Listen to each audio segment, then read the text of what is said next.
Caleb Cross sat in the dirt with infection burning through his leg and a loaded pistol resting against his thigh. He'd survived battlefields that swallowed better men whole, but a simple wound festering in the high desert was going to finish what war couldn't. The sun bled red across the horizon, and he figured he had maybe one more sunrise left in him, if that. Then a barefoot girl appeared from nowhere, 8 years old with tangled hair and eyes too knowing for her age. She studied him without fear and said, "You look like you're about to do something foolish." Before we continue, if you're watching from anywhere in the world, drop a comment with your city name so I can see how far this story travels. Hit that like button and stay until the end, because what happens next will restore your faith in second chances. The girl stood there in the fading light, dusty feet planted wide, waiting for an answer Caleb didn't have. His hand had been inching toward the pistol before she appeared, and now the weight of that intention settled heavy in his chest. She couldn't have been more than 8, maybe 9 years old, all sharp angles and wild hair the color of summer wheat. Her dress was patched at the knees and hem, faded from too many washings, but clean. That detail struck him, clean, in a place where dust claimed everything. "I asked you a question, mister." Her voice carried the peculiar confidence of children raised in isolation, the ones who learn to read adults the way most kids read picture books. Caleb's throat worked, dry as the cracked earth beneath him. "What makes you think I'm about to do something foolish?" "You got that look?" She tilted her head, studying him with unsettling directness, like you're trying to decide if the world's worth sticking around for.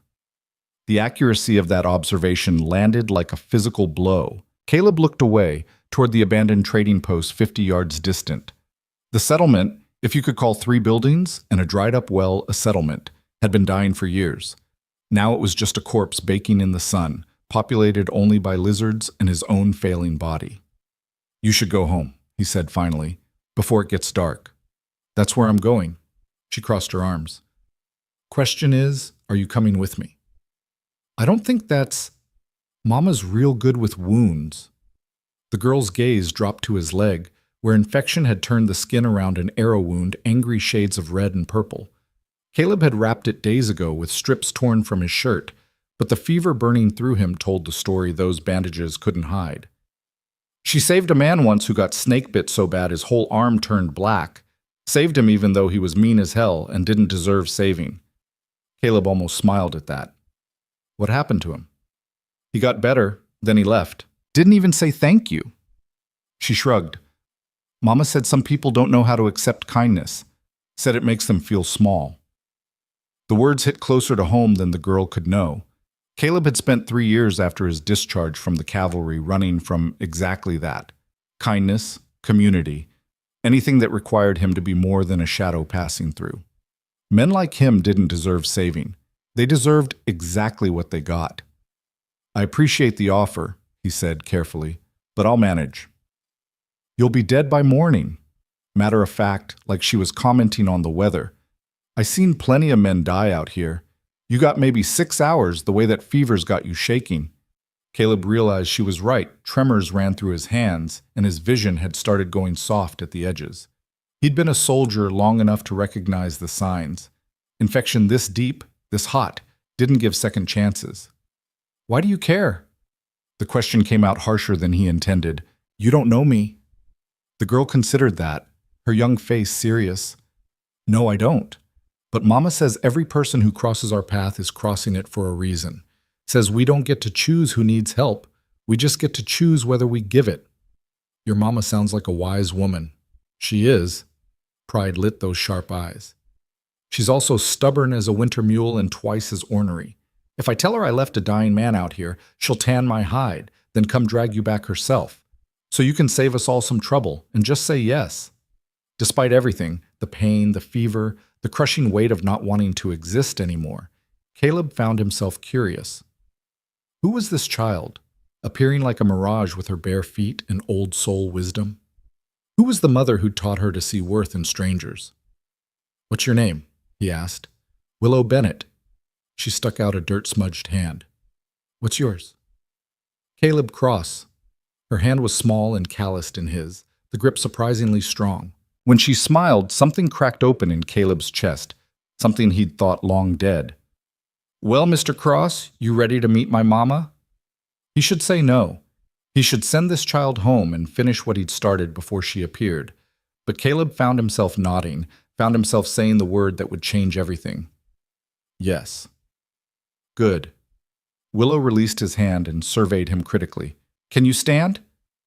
I can try. Standing proved harder than anticipated. The world tilted sideways and Caleb's leg threatened to buckle. Willow wedged herself under his arm. She barely reached his ribs and steadied him with surprising strength. Lean on me, she commanded. It's not far, just over that ridge. Just over that ridge turned out to be a generous estimate. Every step sent fresh agony through Caleb's infected leg, and the fever made distance meaningless. They could have walked 20 yards or 20 miles. It all blurred together in waves of heat and pain. Willow kept up a steady stream of chatter, her voice a lifeline in the gathering dark. We got chickens, she said. 12 of them, though the coyotes keep trying to make it less.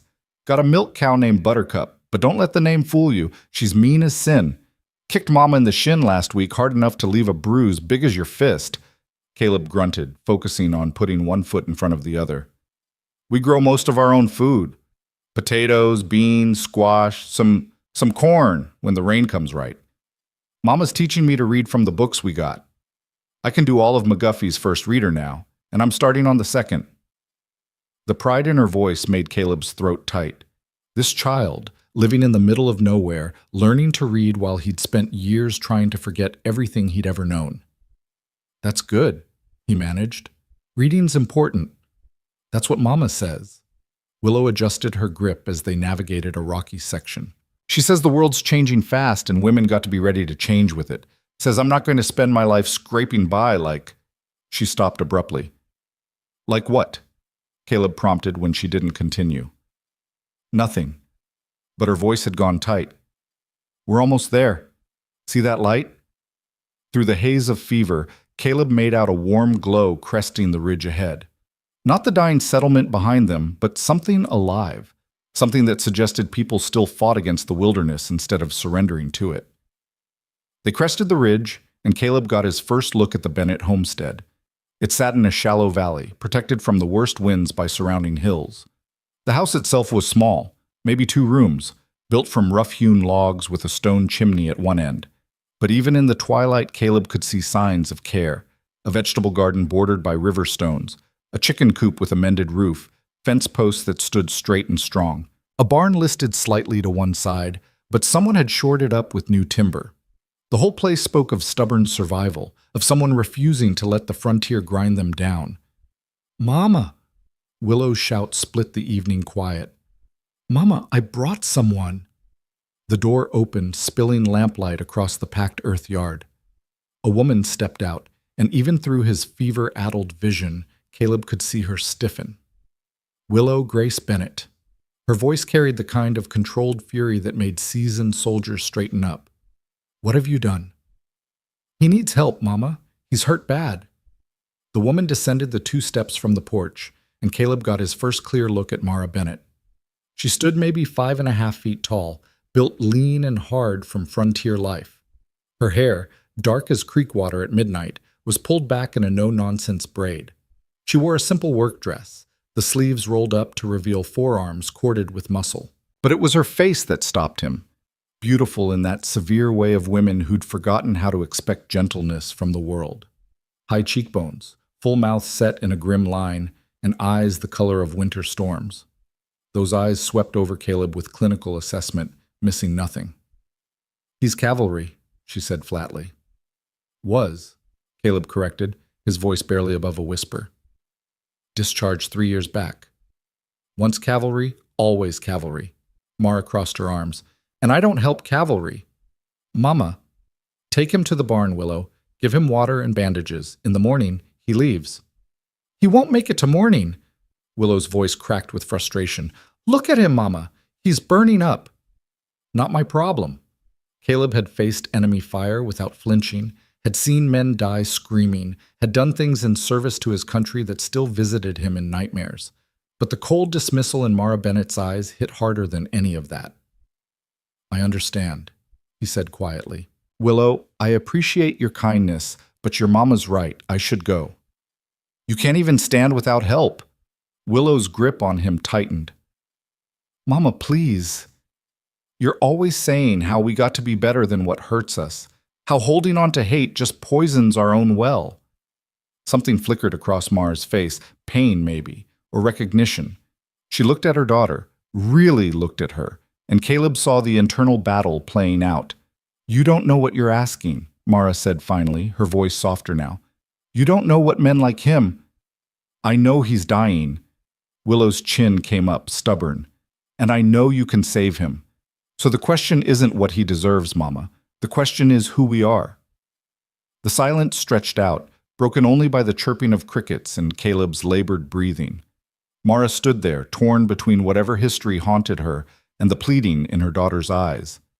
Finally, she exhaled, a long, defeated sound. Bring him inside. She turned away sharply. But he stays in the spare room, and he's gone the minute he can walk. Understood? Yes, ma'am. Willow nearly sagged with relief. Thank you, Mama. Mara didn't respond, just disappeared back into the house. Willow urged Caleb forward, and they made their slow, painful way across the yard. The interior of the house was sparse but clean. A main room served as kitchen and living space, dominated by a cast-iron stove and a scarred wooden table. Shelves lined one wall, holding preserves and dry goods. A rocking chair sat near the fireplace, and Caleb caught sight of books. A small stack, precious as gold out here. Through there, Willow said, indicating a doorway to the left. The spare room was barely large enough for the narrow bed it contained. A single window looked out toward the barn, and a battered dresser stood against one wall. Caleb sank onto the bed with a groan, and the world immediately started spinning. Mara appeared with a basin of water and clean cloth. She set them on the dresser without looking at Caleb, her movements efficient and cold. Willow, get me the whiskey from the high shelf, and my sewing kit. Yes, Mama. When the girl had gone, Mara finally turned to Caleb. Her expression remained carefully neutral, but he caught the tension in her shoulders, the way she kept distance between them. I'm going to clean that wound, she said. It's going to hurt like hell, and if you're smart, you'll bite down on something. But you make one wrong move, soldier, and I'll open your throat and tell the sheriff you attacked me. We clear? Crystal. Good. She moved to the foot of the bed. Get those pants off. Caleb fumbled with his belt, his hands shaking from fever and exhaustion. Mara waited, impassive, until he'd managed to work the blood-stained trousers down. The wound on his thigh looked even worse exposed to lamplight. Angry, weeping, surrounded by inflammation that spoke of deep infection. Mara's jaw tightened, but she didn't comment. When Willow returned with the whiskey and sewing kit, Mara took them without a word. This is going to hurt, she said again, and poured whiskey directly into the wound. Caleb had been shot twice, stabbed once, and broken more bones than he could count. None of it compared to the white-hot agony of alcohol searing infected flesh. He arched off the bed, a strangled sound escaping his clenched teeth. Hold still, Mara commanded. Her hands worked with brutal efficiency, cleaning the wound, draining the worst of the infection. When she reached for the needle and thread, Caleb's vision grayed at the edges. Willow, hold the lamp closer. The girl obeyed, her young face pale but determined. Caleb watched through waves of pain as Mara stitched the wound closed, her movements precise and sure. She'd done this before, maybe many times. There. She tied off the last stitch and sat back. That's all I can do. The rest is up to him and whatever luck he's got left. He's strong, Mama. He'll make it. Mara's expression softened slightly when she looked at her daughter. We'll see. Now get to bed. It's late, and tomorrow's chores won't wait. Can I say goodnight to him first? For a moment, Caleb thought Mara would refuse, but she nodded once, sharp, and left the room. Willow moved closer to the bed, her small hand finding Caleb's. You're going to be okay, she said with the absolute conviction of childhood. I know you are. Why are you so sure? Caleb's voice came out rough, barely audible. Because you said yes. She squeezed his hand. When I asked if you wanted to meet Mama, you could have said no, but you didn't. That means you're not ready to give up. Not really. You're just tired. Out of the mouths of babes. Caleb wanted to tell her she was wrong, that he'd given up long before she found him, but the words wouldn't come. "Get some rest, Mr. Cross." Willow released his hand and stepped back. "Tomorrow you'll feel better, and maybe Mama will smile. She doesn't do that much anymore, but when she does, it's like sunshine." She slipped from the room, leaving Caleb alone with his pain and the weight of kindness he didn't deserve. Through the thin walls, he could hear the murmur of voices, Mara and Willow, discussing the day.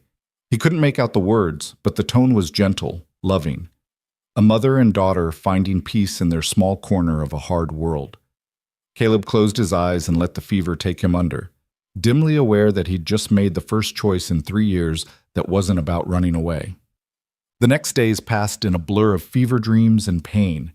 Caleb surfaced occasionally to find Mara changing his bandages, her touch impersonal but competent.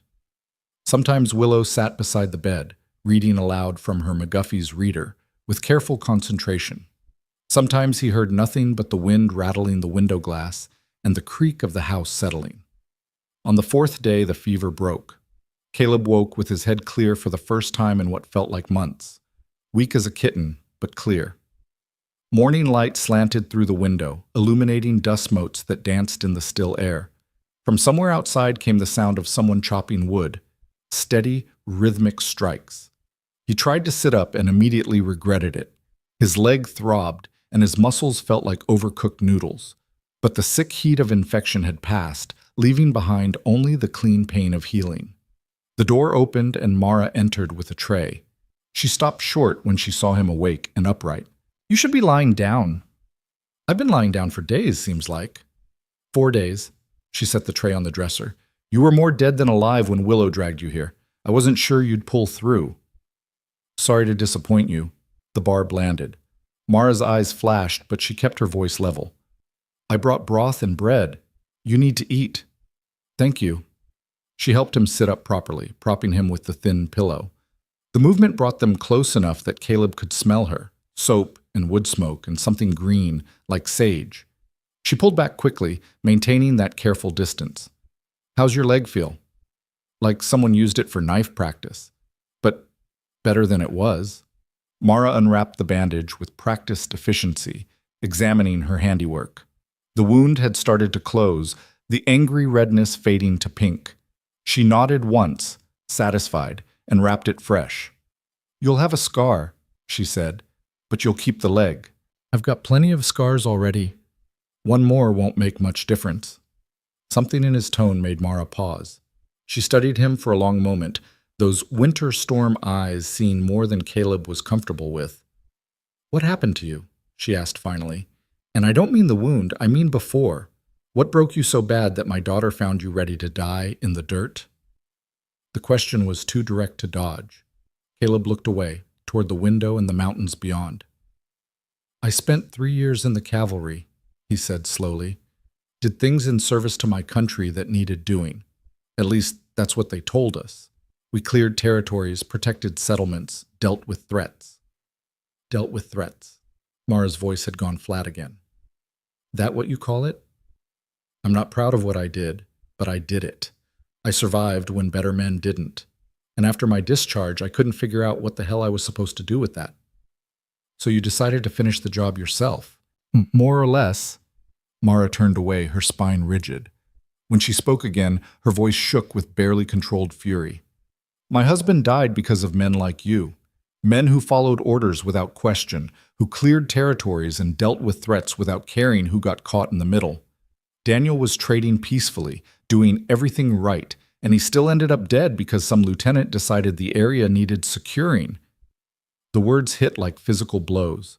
Caleb had suspected Mara's hatred of the cavalry ran deep, but hearing the specifics made it real, made it personal. "I'm sorry," he said quietly. "I know that doesn't change anything, but I am sorry." "Sorry doesn't bring him back." Mara's hands clenched into fists at her sides. "Sorry doesn't give my daughter her father. Sorry doesn't undo 4 years of scratching out a living alone, of wondering if I'm raising her right, of lying awake at night listening for raiders because there's no one else to keep watch. You're right, it doesn't." She whirled on him then, eyes blazing. Then why should I let you stay here? Why should I waste my medicine, my time, my food on someone who represents everything that destroyed my life? Caleb met her gaze steadily. You shouldn't. And as soon as I can walk, I'll be gone. I won't burden you any longer than necessary. Good. But Mara's voice had lost some of its heat. She looked exhausted suddenly, the anger draining away to leave only weariness. Eat your breakfast, and when you're done, rest. The sooner you're healed, the sooner you can leave. She left before Caleb could respond. He stared at the cooling broth, appetite gone, but forced himself to eat anyway. Mara was right. The sooner he recovered, the sooner he could stop being a reminder of her pain. Willow appeared in the doorway as he finished, her face anxious. I heard Mama yelling. You okay? I'm fine, little bit. Just, your mama's got good reason to be angry. Oh, she's not angry at you, not really. Willow came closer, perching on the edge of the bed. She's angry at what happened, at losing Papa, at having to be strong all the time. But she's not mean, Mr. Cross. She's just hurt. I know. Do you? Those knowing eyes studied him. Because you look hurt too. Different hurt maybe, but still hurt. How did this child see so clearly? Caleb found himself nodding, unable to lie to her. Yeah, he admitted. I'm hurt too. Then maybe you and Mama got something in common after all. Willow smiled, tentative and hopeful. Maybe that's why I found you. Maybe. I gotta go help with chores, but I'll check on you later, okay? And tomorrow, if you're feeling better, maybe you can sit outside for a bit. Fresh air's good for healing. She left in a whirl of energy, and Caleb was alone again with his thoughts. The days began to blur together in a new way, not from fever, but from routine. Caleb's strength returned slowly. By the second week, he could walk from the bedroom to the main room and back without his leg giving out. Mara allowed him to sit outside on the porch steps, where he watched Willow feed chickens and Mara work in the garden. They didn't speak much. Mara made her disapproval clear through silence and distance. But Caleb noticed things, the way she checked his bandages every morning without fail, how she made sure his meals were substantial enough to rebuild his strength, the fact that she always left books nearby in case he wanted to read. Small kindnesses, delivered without warmth, but with consistency. 3 weeks after his arrival, Caleb woke to find himself alone in the house. Through the window, he could see Mara struggling with a section of fence that had fallen during a windstorm. Willow helped where she could, but the posts were too heavy for her, and Mara kept stopping to rest. Caleb dressed carefully, testing his leg. It held. He limped outside into the bright morning sun. I can help with that, he called. Mara looked up, surprise flickering across her face before the usual guardedness returned. You should be resting. I've been resting for weeks, and I still owe you for saving my life. He gestured to the fallen fence. Let me earn my keep. He expected her to refuse, but Mara surprised him. Fine. Hold this post steady while I shore up the base. They worked in silence, finding a rhythm. Caleb held while Mara hammered, then traded places to dig out rocks while she positioned the next post. Willow fetched tools and water, chattering happily about nothing and everything. By midday, they'd repaired 20 feet of fence. Caleb's leg ached fiercely, and sweat soaked his shirt, but satisfaction settled in his chest. The first he'd felt in years. That's enough for today, Mara said, surveying their work. We'll finish the rest tomorrow. Yes, ma'am. She glanced at him, something shifting in her expression. You know how to work. I'll give you that. It wasn't praise exactly, but it wasn't contempt either. Progress. Over the following weeks, a tentative pattern emerged. Caleb worked where he could, mending the barn roof, hauling water from the creek, chopping wood for winter. Mara maintained her distance, but the sharp edges of her hostility began to dull. They talked more, brief conversations about practical matters that sometimes strayed into deeper territory. Why'd you enlist? Mara asked one evening as they sat on the porch after supper. Willow was inside, already asleep. Caleb considered lying, then decided against it. Didn't have much choice. Farm failed, parents died of fever, and I had a younger brother to feed. Army paid steady wages. What happened to your brother? Died at Shiloh. 17 years old, shot through the chest in his first real battle. Caleb's voice stayed flat, but the old grief pressed against his ribs. I promised my mother I'd keep him safe. Instead, I got him killed." Mara was quiet for a long moment. "You didn't pull the trigger." "I might as well have. I convinced him to enlist with me. Said we'd watch each other's backs." Caleb laughed, bitter. "Some job I did." "Grief makes liars of us all," Mara said softly. "Makes us twist the truth until we're the villain in every story." "I know, because I do it too." Caleb turned to look at her, surprised by the admission. In the twilight, Mara's face had lost some of its hardness, revealing the vulnerable woman beneath. "I tell myself Daniel's death was my fault," she continued, "that if I'd convinced him to stay home that day, he'd still be alive. Never mind that he was a grown man making his own choices. Never mind that he was trying to provide for his family. I rewrite history, so I'm to blame because it's easier than accepting I had no control." "That's different. You didn't— Isn't it the same?"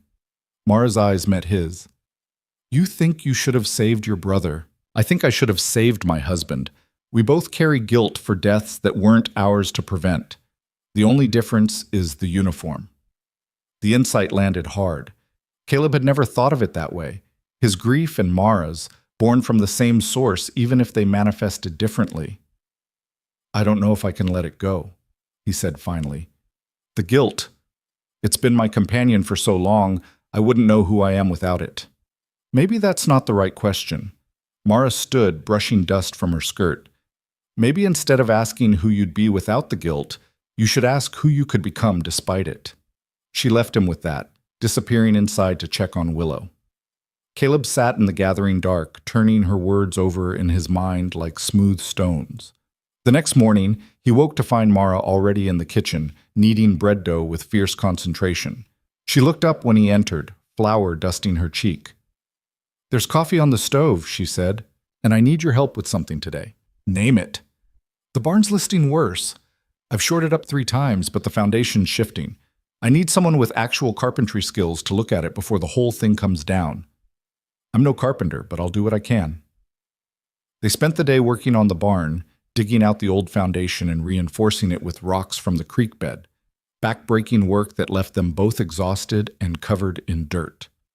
But by sunset, the structure stood straighter, and Mara's approval, grudging but real, warmed Caleb more than the physical labor. "You're good at this," she said as they washed up at the pump. "Working with your hands, I mean. You ever think about settling somewhere? Making something instead of running?" The question caught Caleb off guard. "I don't know that I'm welcome anywhere long enough to settle." "You're welcome here." The words came out quickly, surprising them both. Mara looked away, color rising in her cheeks. "I mean, until you're fully healed. After that, well, that's your choice." Something cracked open in Caleb's chest. That same feeling he'd had when Willow first offered her hand. Hope, maybe, or the possibility of it. What if I wanted to stay longer? The question escaped before he could stop it. What if I wanted to help you get this place ready for winter? Make sure everything's secure before the snows come? Mara's hand stilled on the pump handle. She stared at the water trickling over her fingers, and Caleb braced himself for rejection. "Why?" she asked finally. "Why would you want to stay?" "Because for the first time in 3 years, I don't feel like I'm running from something. I feel like I might be moving toward something instead." The silence stretched out. A hawk cried overhead, and somewhere in the valley, coyotes began their evening song. "All right," Mara said quietly. "You can stay through winter, but you pull your weight and you respect that this is my land, my home. If I say leave, you leave. No arguments." "Yes, ma'am." She nodded once, final, then headed toward the house. Caleb watched her go, wondering what the hell he'd just agreed to, and why the prospect of spending a Montana winter in this isolated valley filled him with something dangerously close to contentment. That night, lying in his narrow bed, Caleb listened to the house settling around him. Heard Mara moving in her room, Willow talking in her sleep. Heard the wind testing the corners and the creak of floorboards under familiar feet. For the first time in 3 years, Caleb Cross fell asleep without dreaming of dying. He dreamed instead of fence posts standing straight, of a barn that didn't lean, of a little girl's laughter and a woman's grudging smile. He dreamed of staying. Winter announced itself gradually that year, creeping down from the high peaks in whispers of frost and shortened days. Caleb woke each morning to find the water in the basin skinned with ice, and the mountains wore their first dusting of snow like powdered sugar on dark cake. He'd been at the Bennett homestead for 6 weeks now, and the rhythm of the place had worked itself into his bones. Wake before dawn, feed the animals, haul water, mend whatever needed mending, fall into bed exhausted when the stars came out. Mara had stopped watching him with quite so much suspicion. She still maintained her distance, still spoke to him in that careful, neutral tone she might use with any hired hand. But she'd stopped checking the Winchester's location every time he moved, and twice now she'd actually laughed at something Willow said while he was in the room. Progress came in inches, not miles, but Caleb had learned to appreciate small victories. On a gray morning 3 days before November turned to December, Caleb stood in the barn surveying the winter supplies. They had enough hay to see the animals through, assuming the snows didn't last past March. The root cellar held potatoes, carrots, turnips, and preserves. Not abundance, but enough. Firewood stood stacked against the north wall of the house, split and seasoned, ready to feed the stove through the coldest months. We're short on meat. Caleb turned to find Mara in the barn doorway, her shawl pulled tight against the wind. Her cheeks were flushed from the cold, and loose strands of dark hair escaped her braid to frame her face. She looked softer somehow in this light, less like a fortress, and more like a woman carrying too much weight alone. "How short?" he asked. "We've got maybe 3 weeks of salt pork and some dried venison. After that, we're looking at a lean winter, unless we get fresh game soon." She crossed her arms, that familiar defensive posture. "I'm a fair shot, but I can't leave Willow alone long enough to hunt properly. Last winter we made it through on beans and potatoes mostly. This winter—" She didn't finish the sentence, but Caleb heard the worry underneath. Last winter she'd been alone. This winter she had an extra mouth to feed. "I can hunt," he said, "if you'll trust me with a rifle." Mara's expression shifted through several emotions: doubt, calculation, and something that might have been resignation. "You know these mountains?" "No, but I've hunted worse terrain, and I'm a decent tracker when I need to be." She studied him for a long moment, and Caleb stood still under that winter storm gaze, letting her see whatever she needed to see. Finally, Mara nodded. "All right, there's elk in the high country and deer lower down. You bring back meat, you've earned your keep through spring." She paused. "But Cross, if you take that rifle and don't come back, I'll assume you stole it, and I'll report it stolen. Understood?" "Understood." "Good. We'll pack you supplies for 3 days. Any longer than that, and I'm assuming you're dead or gone." Mara turned to leave, then stopped. "And Cross? Be careful up there. Weather can turn fast, and I don't need to explain to my daughter why another man didn't come home." The words landed with unexpected weight. Caleb realized with some surprise that Mara actually cared whether he made it back or not. Maybe not for his sake. Probably not for his sake. But for Willow's. The girl had gotten attached despite Mara's best efforts to keep distance between them. "I'll be careful," he promised. 2 hours later, Caleb set out with a borrowed rifle, 3 days' worth of hardtack and jerky, a bedroll, and Willow's fierce hug still warming his chest. "You come back, Mr. Cross?"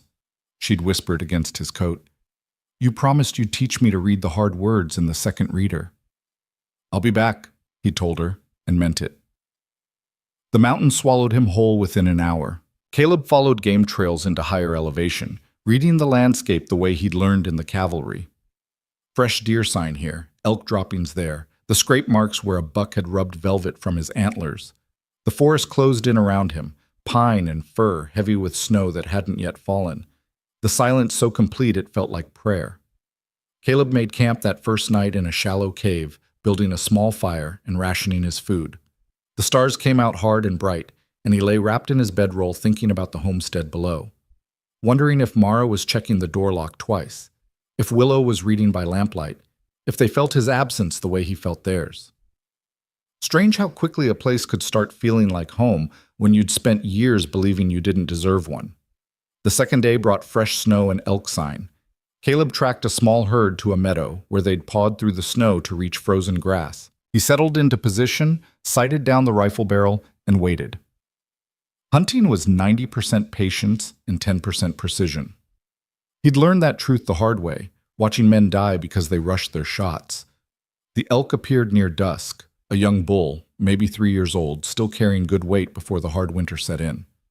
Caleb exhaled slowly, squeezed the trigger, and dropped the animal clean. One shot through the heart, the way his father had taught him when Caleb was barely older than Willow. "Thank you," he said quietly to the fallen elk, the way his mother had taught him. "For your life, for this meat, for the chance to provide." Dressing and butchering the elk took hours. Caleb worked by firelight, his hands slick with blood and fat, preserving every usable scrap. Meat for eating, hide for leather, sinew for thread, antlers for tools. Nothing wasted, everything honored. By the time he finished, exhaustion pulled at him like an undertow. He slept hard that night, his body pushed past its limits, and woke to something wrong. The temperature had dropped sharply. The sky had gone from star-bright to ominous gray, and the wind carried a smell Caleb recognized from a dozen winter campaigns. Storm coming, big one. He broke camp fast, loading the elk meat onto an improvised travois. The journey down should have taken 6 hours. Caleb needed to make it in 4 before the storm hit in earnest. He pushed hard, ignoring the protest in his healing leg, focusing only on the trail ahead and the growing urgency in his gut. 3 hours in, the snow started. Not the gentle flurries that had dusted the ground earlier, but thick, heavy flakes that fell like a curtain descending. Visibility dropped to 20 feet, then 10. The wind picked up, driving the snow sideways, and Caleb's world narrowed to the next step, the next landmark, the next breath. He was still 2 miles from the homestead when the blizzard hit full force. Caleb had survived winter storms before, had learned to navigate by instinct when sight failed.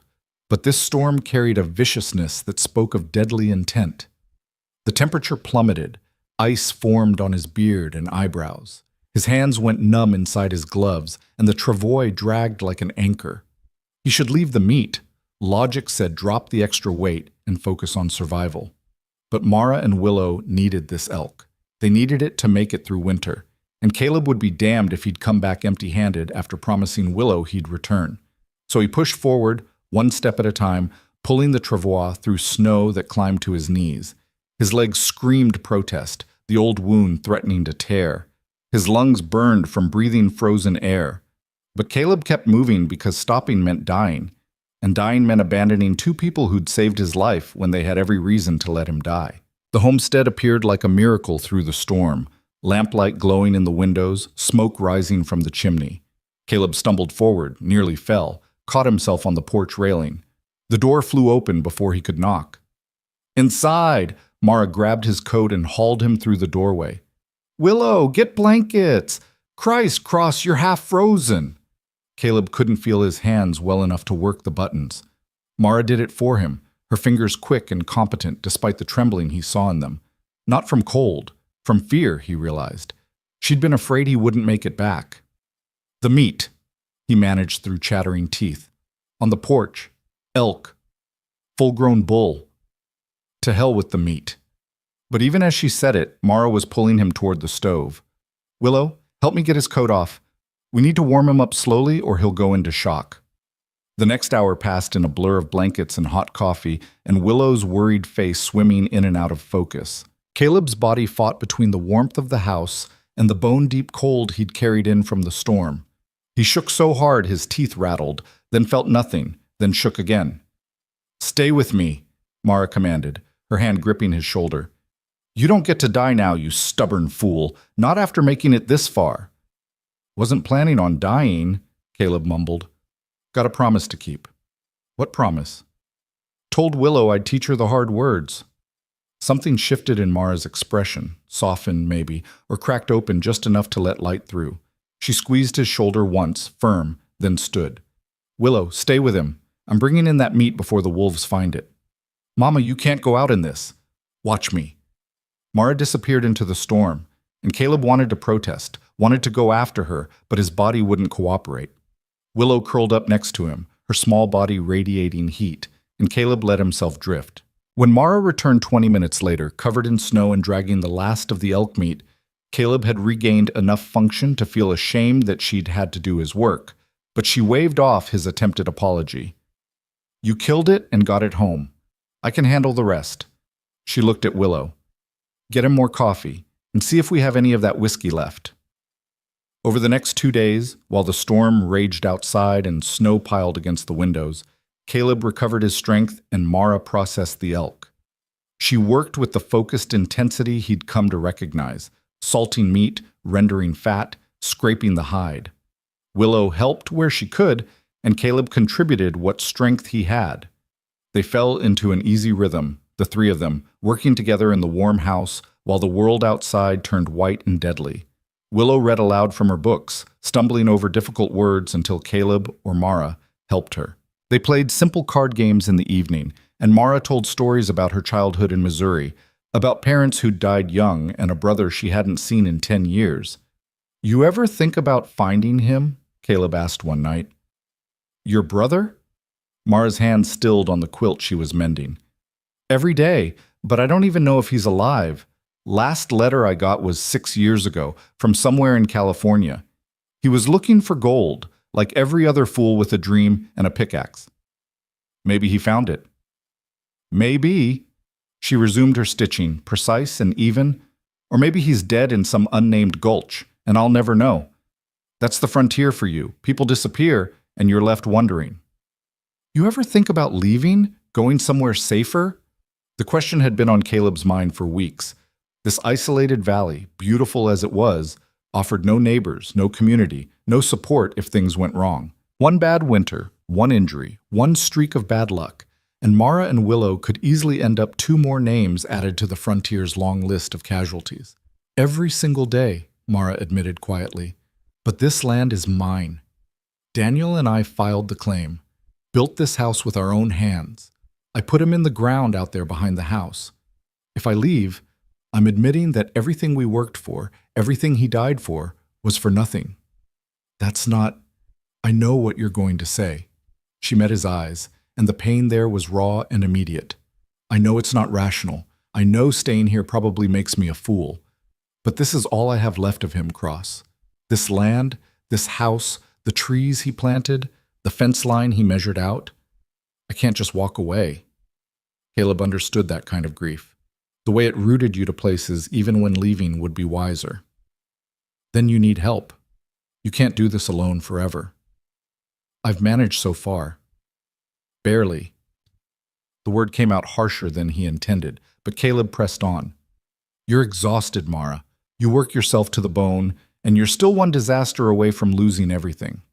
The barn needs complete rebuilding. The roof on this house won't last another 2 winters, and you're short on everything from nails to lamp oil. So what would you have me do?" Anger flared in her voice, but underneath it, Caleb heard desperation. "Marry some stranger for his labor? Sell to the first land speculator who comes calling? Give up and move to town to take in laundry, or—" "Let me stay." The words fell into sudden silence. Outside, the wind howled, but inside the house, everything went still. "What?" Mara's voice barely rose above a whisper. "Let me stay," Caleb repeated, committing now to the truth he'd been circling for weeks. "Not as a guest or someone passing through. Let me stay and help you build this place into what it should be. Help you give Willow a future that's more than just survival." "Why?" The question wasn't accusatory now, just genuinely baffled. "Why would you want to tie yourself to this place? To us?" Caleb looked at Willow, sleeping peacefully in the rocking chair with a book open on her lap. He looked at the house around them. Humble, but clean and warm and filled with the evidence of stubborn hope. He looked at Mara, this fierce woman who'd saved his life despite every reason not to.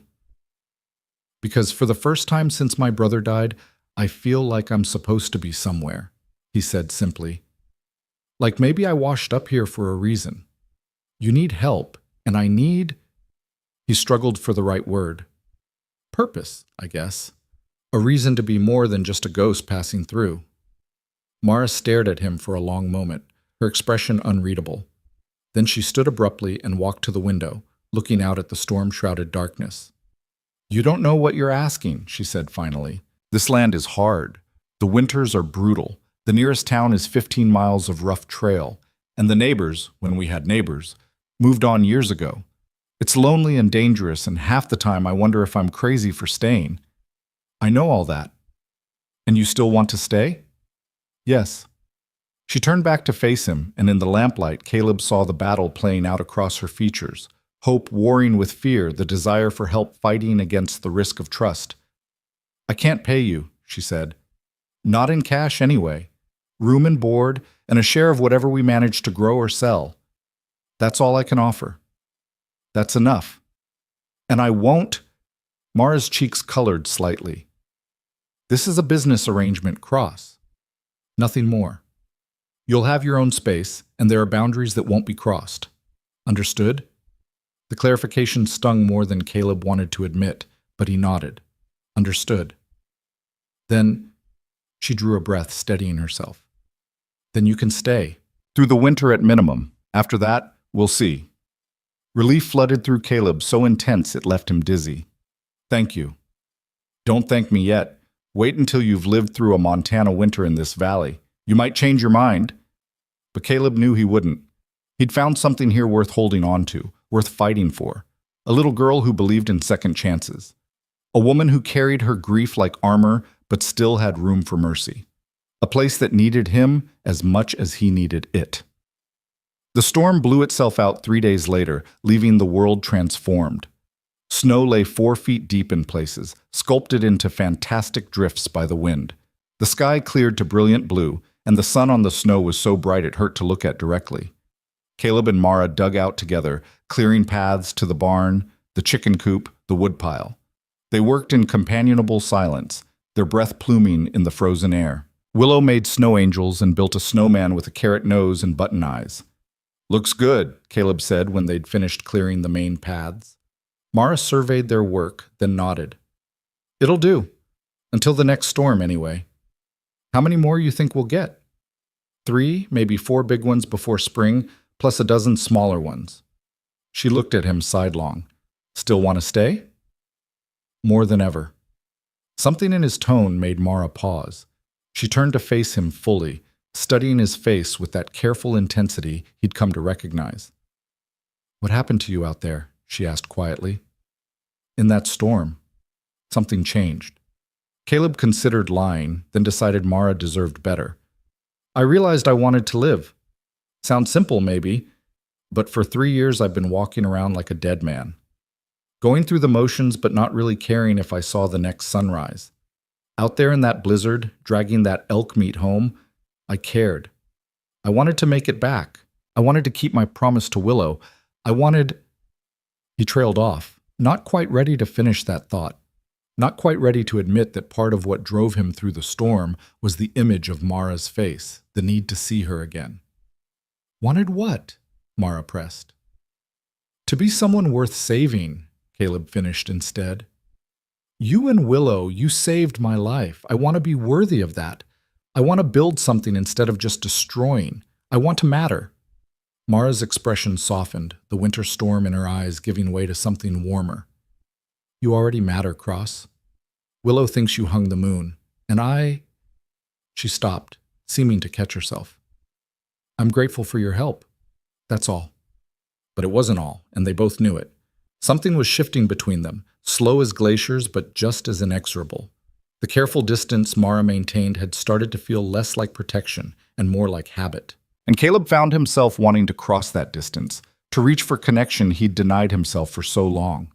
Not yet, though.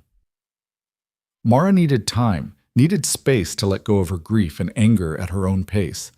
Caleb could wait. After 3 years of running, he'd finally found a place worth staying for. He could be patient. That night, after Willow had gone to bed, Mara surprised him. I want to show you something, she said, pulling a small wooden box from the high shelf. She set it on the table between them and lifted the lid. Inside lay a collection of small treasures. A wedding ring, a tintype photograph, a few letters tied with faded ribbon, and a pocket watch. This was Daniel's, Mara said softly, touching the watch. His father's before that.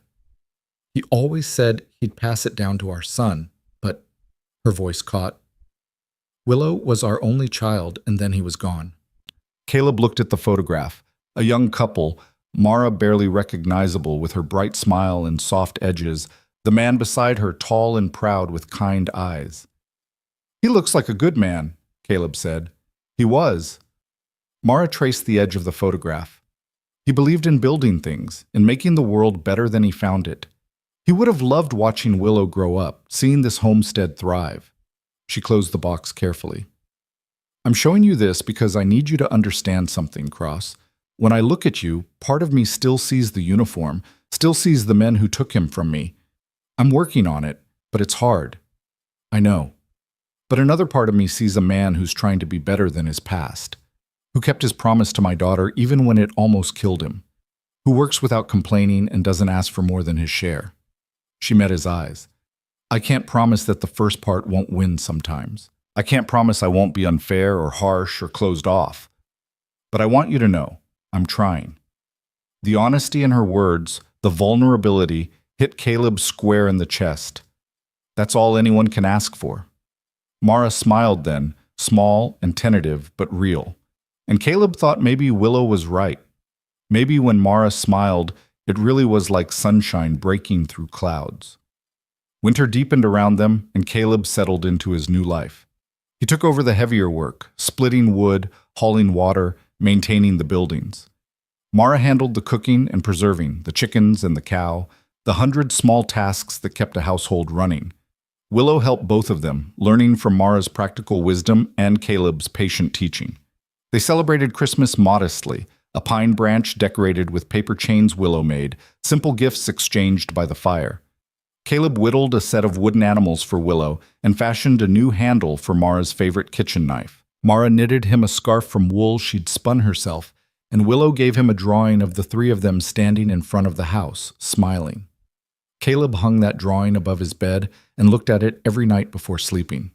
The new year came quietly. They marked it with a special supper, venison stew and the last of Mara's preserves, biscuits made with hoarded white flour.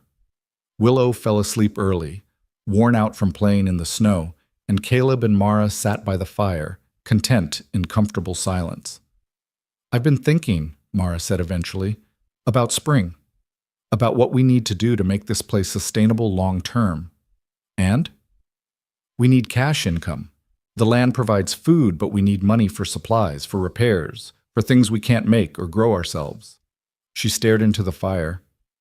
"I've been selling eggs and butter in town when I can, but it's not enough. We need something more reliable. What did you have in mind?" "There's talk of the railroad coming through within 5 years.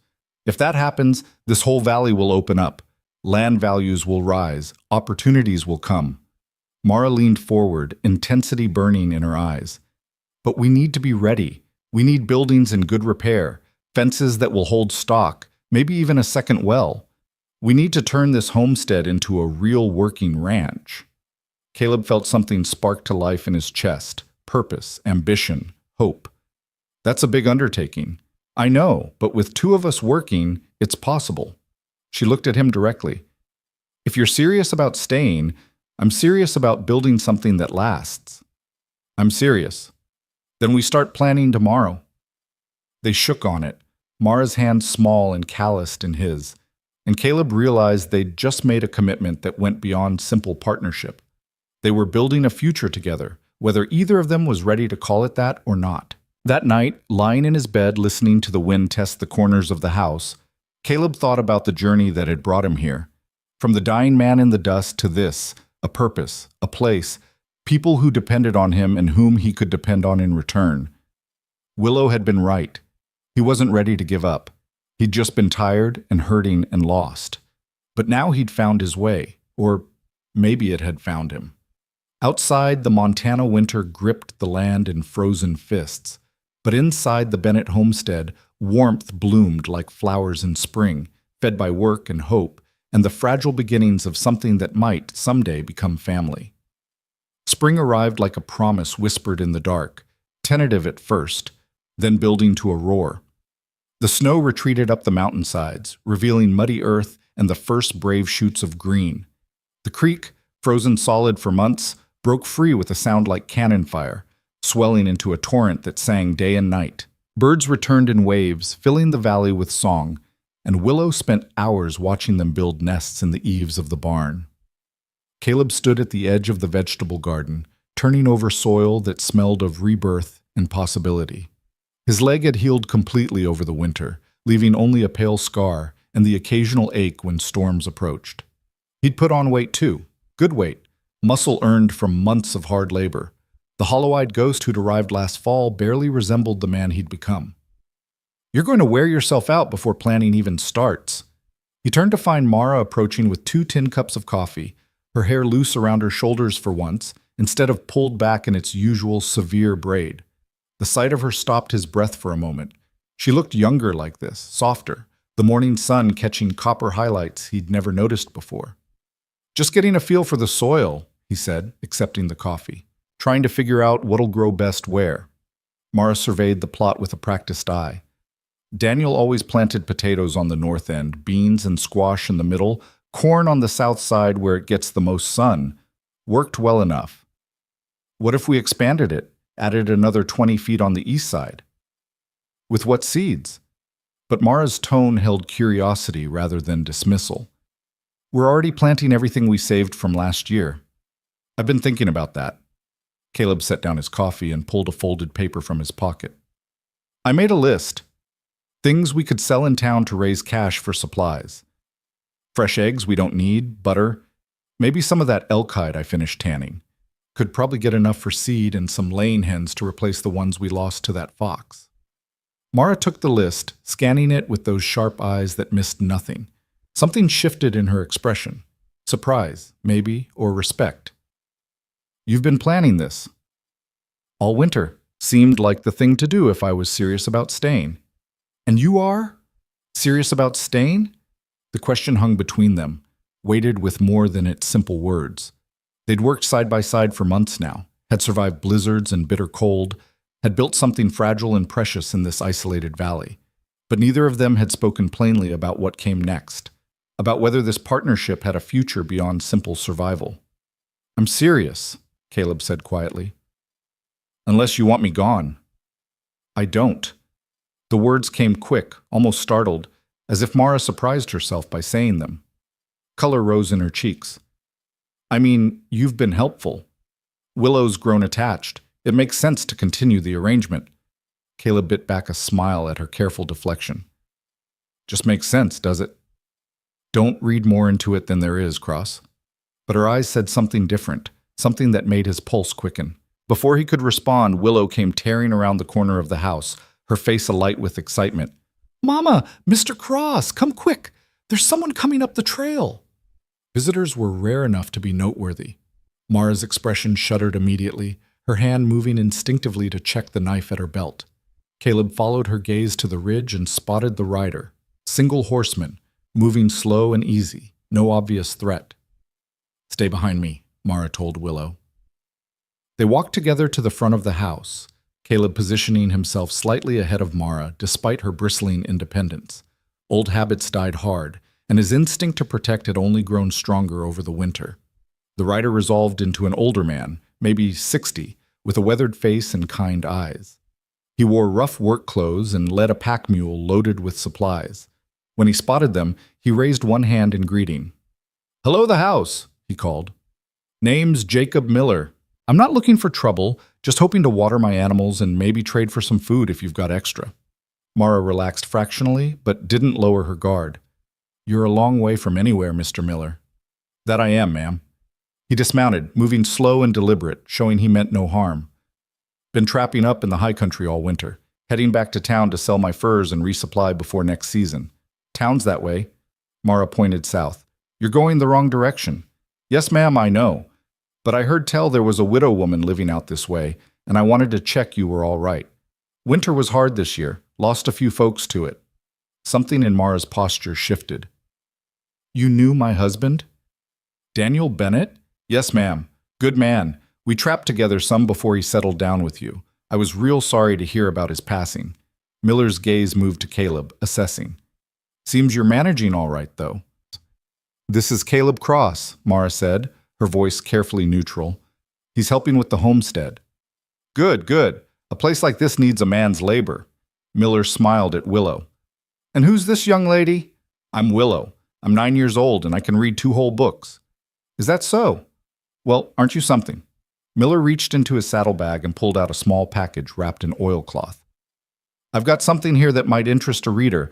Friend of mine was clearing out his house, gave me a stack of books to trade. You think your mama would let you pick one?" Willow's eyes went wide as moons. She looked to Mara, who hesitated, then nodded. "One book, and what do we say?" "Thank you, Mr. Miller." While Willow examined the books with reverent hands, Miller turned back to Mara and Caleb. "I wasn't lying about needing water for my animals, but I also wanted to pass along some news from town. There's talk of the railroad survey coming through this summer. They're looking at potential routes, and this valley's on the list." Caleb felt Mara stiffen beside him. This was the development she'd mentioned, the opportunity that could change everything. "How certain is it?" Mara asked. "Certain enough that land speculators are already sniffing around, buying up claims from folks who'd rather take cash now than wait for maybe later." Miller's expression turned serious. "I'm telling you this because Daniel was a friend, and I'd hate to see you pressured into selling before you know what you've got. Land out here isn't worth much now, but if that railroad comes through, values could jump 10, 20 times. "We're not selling," Mara said firmly. "Didn't figure you would. You're Daniel's wife through and through, stubborn as the day is long." He said it with affection. "But you should know there's men who won't take no for an answer. Men who'll use pressure, or tricks, or worse to get what they want." "Let them try." Mara's voice carried steel. "This land is mine, legal and clear. No one's taking it." Miller nodded approvingly. "That's the spirit. But keep your eyes open, Mrs. Bennett, and keep your rifle close." They shared a simple meal with Miller, beans and cornbread, coffee strong enough to strip paint. He told stories of his winter in the mountains, of the wildlife he'd seen, and the close calls he'd survived. Willow hung on every word, and even Mara seemed to relax, laughing at Miller's self-deprecating humor. When he prepared to leave, Miller shook Caleb's hand with surprising strength. "You take care of them," he said quietly, too low for Mara to hear. "Daniel was a good man, and his family deserves protecting." "I intend to," Caleb replied. They watched Miller disappear back down the trail, then stood in the yard as the dust settled. Willow had already run off with her new book, leaving Caleb and Mara alone. "You think he's right?" Mara asked. "About the land speculators?" "I think men see opportunity, and some of them don't care who they hurt to grab it." Caleb looked at the homestead, the house they'd reinforced over winter, the garden plot ready for planting, the barn standing straight for the first time in years. "But we're ready for them. This place is stronger than it was, and so are you." "So are we," Mara corrected softly. "This isn't just my fight anymore, Cross. Like it or not, you're part of this now." The acknowledgement warmed him more than the spring sun. "I like it just fine." Mara smiled then, that rare, full smile that transformed her face. "Come on, we've got planting to do." They worked together through the lengthening days of spring, turning Miller's warning into motivation. If trouble was coming, they'd meet it with a homestead that proved their commitment, their capability, their right to this land. Caleb rebuilt the chicken coop properly, with wire mesh to keep out predators and nesting boxes that made egg collection easier. Mara started a second garden plot, planting herbs and medicinal plants she could dry and sell. Together, they repaired every inch of fence line, replaced rotting boards in the barn, and dug a new well closer to the house. Willow grew like a weed, her reading improving daily as she devoured the book Miller had given her, a collection of folk tales that she insisted on reading aloud each evening. She followed Caleb around during the day, asking endless questions and helping where she could. "Mr. Cross, why do you think Mr. Miller said those men might try to take our land?" she asked one afternoon while they mended harnesses together. Caleb chose his words carefully. "Some people see something valuable and think they deserve it more than whoever has it. They forget that value comes from work, from building something with your own hands." "But we worked for it. Mama and Papa built this place from nothing." "That's right. And that means something, Willow. It means you've got a right to defend what's yours." She was quiet for a moment, her small fingers working the leather with surprising skill. "Would you help us defend it if those men came?" "Yes. Even if it meant fighting." The question landed heavy. Caleb had spent 3 years trying to forget the violence of his past, trying to become someone who built instead of destroyed. But looking at Willow's earnest face, at the homestead they'd worked so hard to improve, he knew the truth. Even if it meant fighting, he confirmed. Some things are worth fighting for, little bit. And you and your mama, this place you're building, that's worth fighting for. Willow threw her arms around him in a fierce hug. I'm glad you stayed, Mr. Cross. I'm glad I found you that day. Caleb's throat went tight. Me too, Willow. Me too. That evening, after Willow had gone to bed, Mara found Caleb on the porch watching the stars emerge. She settled beside him, close enough that their shoulders almost touched. She loves you, you know, Mara said quietly. Willow, she started calling you her friend instead of Mr. Cross when she talks about you. She's a special kid. You've raised her well. I've tried. It's hard doing it alone, wondering if I'm getting it right, if she'll grow up to be strong enough for this world. Mara's voice wavered slightly. Sometimes I'm so tired, Cross. Tired of being the only one making decisions, the only one standing watch, the only one she can count on. You're not alone anymore.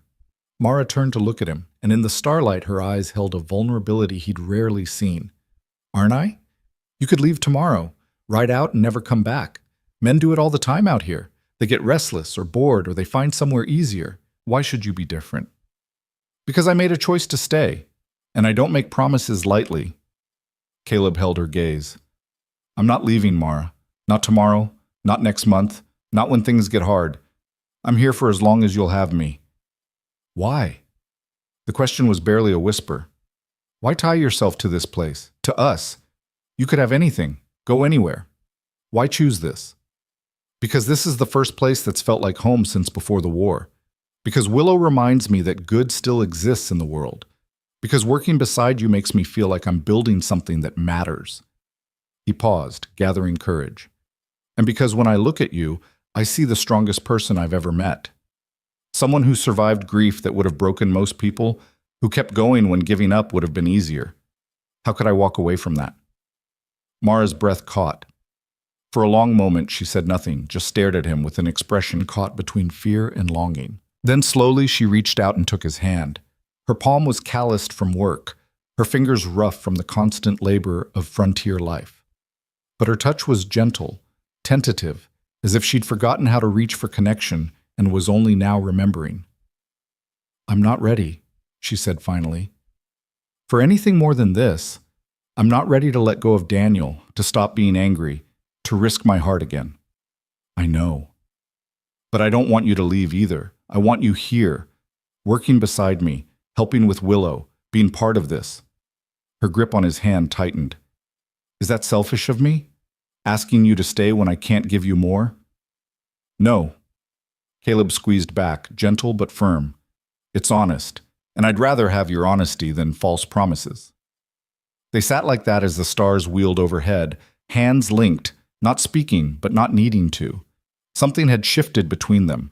Not romance, not yet, but the acknowledgement of possibility, of a future that might, someday, include more than partnership. The weeks blurred into summer. The garden exploded with growth, beans climbing their poles, squash vines spreading across the ground, corn stalks reaching for the sky. The chickens Caleb had bought with the money from selling the elk hide proved to be excellent layers, and Mara's butter earned praise in town that translated to steady sales.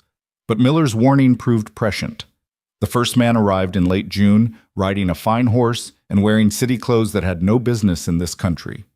He introduced himself as Theodore Ashford, representative of the Western Development Company, and spoke in the smooth tones of someone accustomed to getting what he wanted.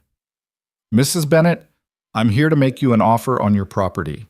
He smiled, showing too many teeth.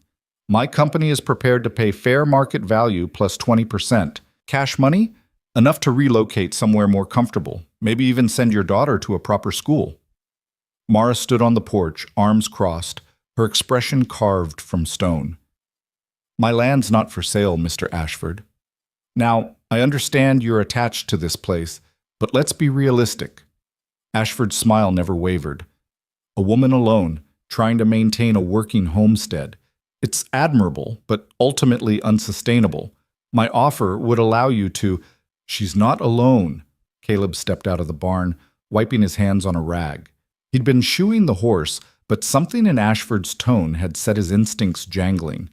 He moved to stand beside Mara, close enough to make a statement. Ashford's smile thinned. "And you are?" "Caleb Cross. I work this land with Mrs. Bennett." "I see." Ashford's gaze moved between them, calculating. "Well, Mr. Cross, surely you can see the sense in accepting my employer's generous offer. This valley will be transformed once the railroad comes through. Progress waits for no one." "Then progress will have to wait for us," Mara said flatly. "Because we're not selling. Not now, not ever." "Mrs. Bennett, I don't think you understand the opportunity. I understand just fine. You want my land because it'll be worth 10 times what you're offering once the railroad's confirmed. But this isn't about money, Mr. Ashford. This is my home. It's where my husband is buried, where my daughter is growing up, where I'm building a future. You can't put a price on that." Ashford's pleasant mask slipped for just a moment, revealing something cold underneath. "Everyone has a price, Mrs. Bennett. It's just a matter of finding it." "Then you'll be looking a long time." Mara's hand moved to rest on the rifle leaning against the porch post. "I think you should leave now." "Of course, but I'll be back with a revised offer. I'm certain we can reach an agreement." He tipped his hat, mockery in the gesture. "Good day to you both." They watched him ride away, neither speaking until he disappeared from view. "That's not the end of it," Caleb said quietly. "I know." Mara's jaw was set, determined. Men like that don't give up easy. "Then neither do we." Over the next weeks, Ashford returned twice more, each time with a higher offer and a thinner veneer of civility. Mara refused him each time, her resolve never wavering. But other things began to happen, small things that could have been coincidence but felt like something more. The fence on the south pasture got cut one night, letting 3 chickens escape to the coyotes. A week later, someone dumped contaminated water upstream of their well, forcing them to dig a new one. Then their best-laying hen disappeared, and Caleb found boot prints that didn't match any of theirs. "It's harassment," Mara said through gritted teeth as they surveyed the latest damage. Their vegetable garden trampled, a full week's growth destroyed. "They're trying to wear us down, make us think we can't defend this place." "It won't work." Caleb knelt to examine the boot prints clearly visible in the soft earth. "But we need to be smarter. Set watches at night, maybe get a dog to alert us. Or we could go to the sheriff." "And tell him what? That we think someone's harassing us, but we've got no proof who? Ashford's not stupid enough to get his own hands dirty." Mara's shoulders sagged. "So we just endure it?" "No." Caleb stood, his expression hardening into something that reminded him uncomfortably of his cavalry days. "We make it clear that this land is defended. We make whoever's doing this understand that the cost of continuing is higher than any railroad land is worth." That night, Caleb took the first watch. He settled into the barn loft with a clear view of the approaches, the rifle across his knees, and waited. The hours crawled past. Around midnight, he heard it, the careful scrape of boots trying to move quietly, the soft nicker of a horse being held back. 2 figures moved through the darkness toward the chicken coop. Caleb watched them for a moment, memorizing their movements, then stood and called out. "That's far enough!" The figures froze. In the moonlight, Caleb could make out 2 men, young and rough-looking, the kind who'd do anything for a few dollars. "This is private property," Caleb continued, his voice carrying the command he'd learned in the cavalry. "And you're trespassing. Leave now, and we'll call it a mistake. Stay, and I shoot." "You wouldn't dare," one of them said, but his voice shook. "Try me." Caleb worked the rifle's action, the sound unmistakable in the quiet night. "I've got a clear shot at both of you. And unlike you boys sneaking around in the dark, I've got the law on my side. Self-defense is a powerful thing." The 2 figures looked at each other, then began backing away. "Tell Ashford this land is defended," Caleb called after them. "Tell him the next person who comes uninvited gets worse than words." They ran then, crashing through the underbrush to where their horses waited. Caleb listened until the sound of hoofbeats faded, then climbed down from the loft. Mara stood in the doorway of the house, her rifle in her hands and Willow peeking around her skirts. "They gone?" Mara asked. "For now." She nodded, satisfied, then ushered Willow back inside. But before following, she turned back to Caleb. "Thank you," she said simply. "For staying, for fighting, for caring enough to defend what's ours." "It's my home too," Caleb replied. "Worth defending." The harassment stopped after that night. Ashford came one more time, his offer doubled but his confidence shaken. When Mara refused yet again, he left with barely disguised frustration and didn't return. Summer deepened into abundance. The garden produced more than they could eat, and Mara spent long days preserving and pickling, building up stores for the winter. Caleb took the surplus to town and came back with coin that clinked satisfyingly in the jar Mara kept hidden in the rafters. One evening in late August, after a particularly good harvest, they sat on the porch watching the sunset paint the mountains gold and purple. Willow had fallen asleep in the rocking chair, exhausted from a day spent helping can tomatoes. "We did it," Mara said softly. "We survived the winter, defended our land, built something sustainable. We actually did it." "You doubted we would?" "Every single day." She laughed, but there was wonder in it. "I kept waiting for everything to fall apart, the way it always does. But it didn't. We're thriving, Cross. For the first time since Daniel died, we're actually thriving." Caleb looked at her. This woman who'd faced down speculators and sabotage, who'd worked until her hands bled, who'd never stopped fighting for her daughter's future.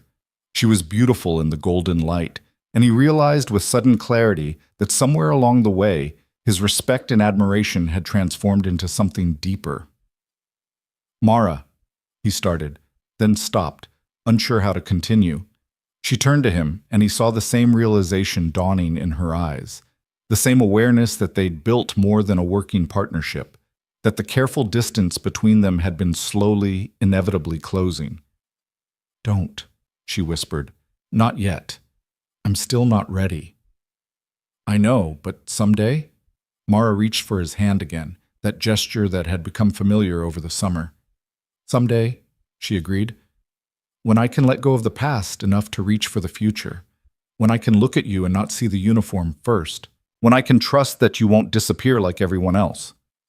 "I'll wait," Caleb promised, "however long it takes." They sat hand in hand as the stars emerged, two people who'd found each other in the wreckage of their past lives and were slowly, carefully building something new. The first hard frost came in late September, turning the grass white and brittle as bone.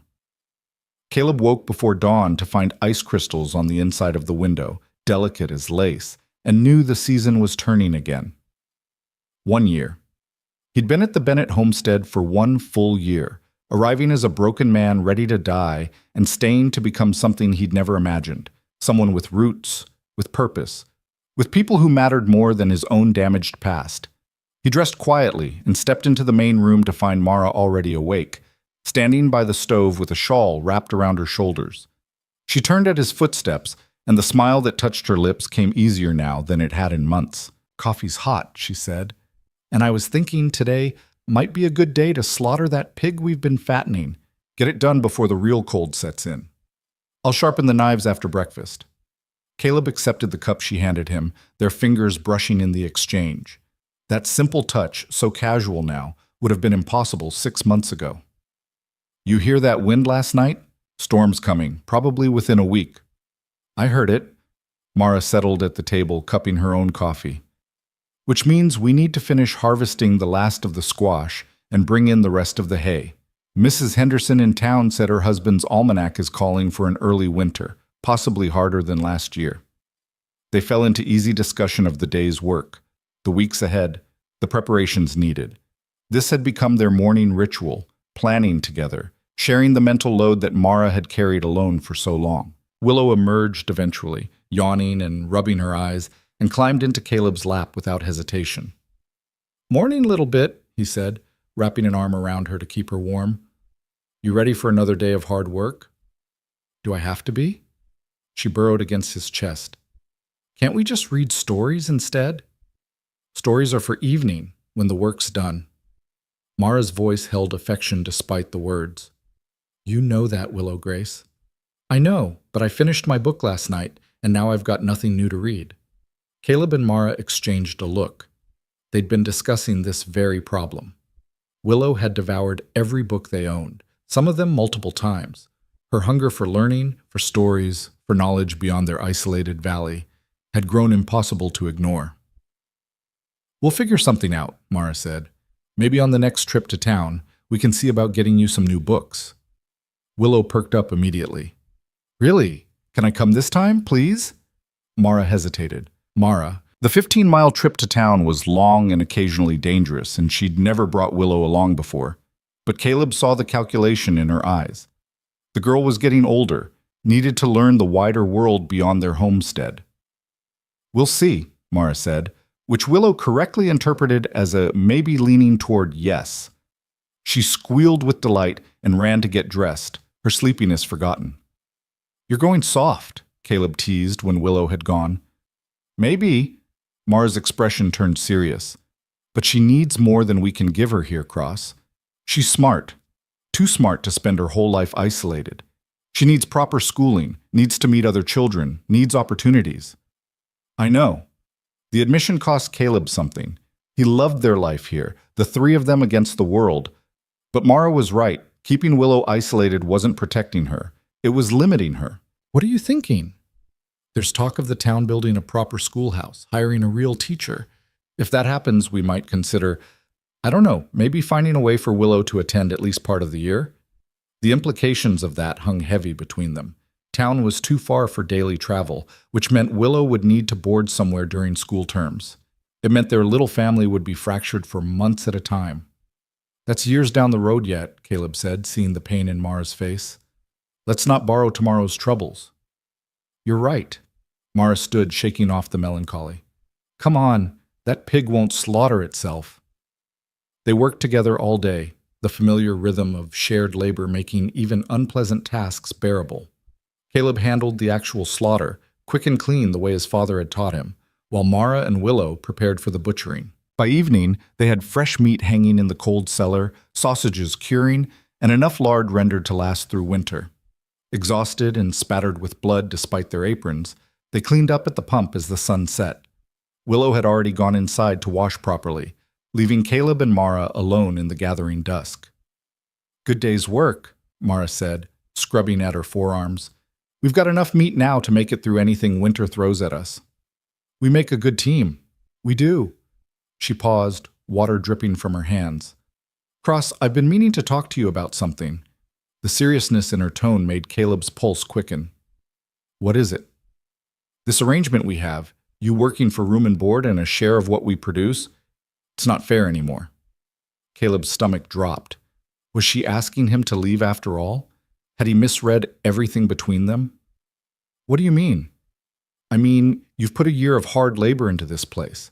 You've rebuilt the barn, expanded the garden, defended our land, kept us fed through winter. You've done the work of a partner, not a hired hand. Mara turned to face him fully. This homestead is as much yours now as it is mine. I want to make it legal. Legal how? I've been talking to Mr. Henderson, the land agent in town. He says I can add you to the deed, make you a legal co-owner of this property. She spoke quickly now, as if afraid she'd lose her nerve. It wouldn't be a marriage or anything like that, just a business arrangement. But it would mean you'd have real stake in this place, real rights. If something happened to me, you and Willow wouldn't lose everything. The offer stunned him into silence. Caleb had owned nothing for 3 years, had been a ghost passing through other people's lives. And now Mara was offering him half of everything she had, everything she and Daniel had built. Mara, I can't accept that. This land is yours and Willow's. It's ours. Her voice carried absolute certainty. You've earned it, Cross. Every acre, every building, every fence post. I'm not offering you charity. I'm offering you what you've already paid for with sweat and blood, and staying when leaving would have been easier. What if I do leave someday? What if you won't? Mara stepped closer, close enough that Caleb could see the flecks of gold in her eyes. I know you won't. I've watched you for a year now, watched you pour everything you have into this place. I've seen the way you look at these mountains like they're home. The way you light up when Willow shows you something she's learned. You're not going anywhere, Caleb Cross. You're planted here just as deep as I am." The use of his first name, rare from her lips, hit him like a physical touch. She was right. Somewhere between that first night when Willow found him, and now this valley had become his home in a way nowhere else ever had. "Then yes," he said quietly, "I accept, and thank you, Mara, for seeing me as more than the man I was. I see the man you are. That's all that matters."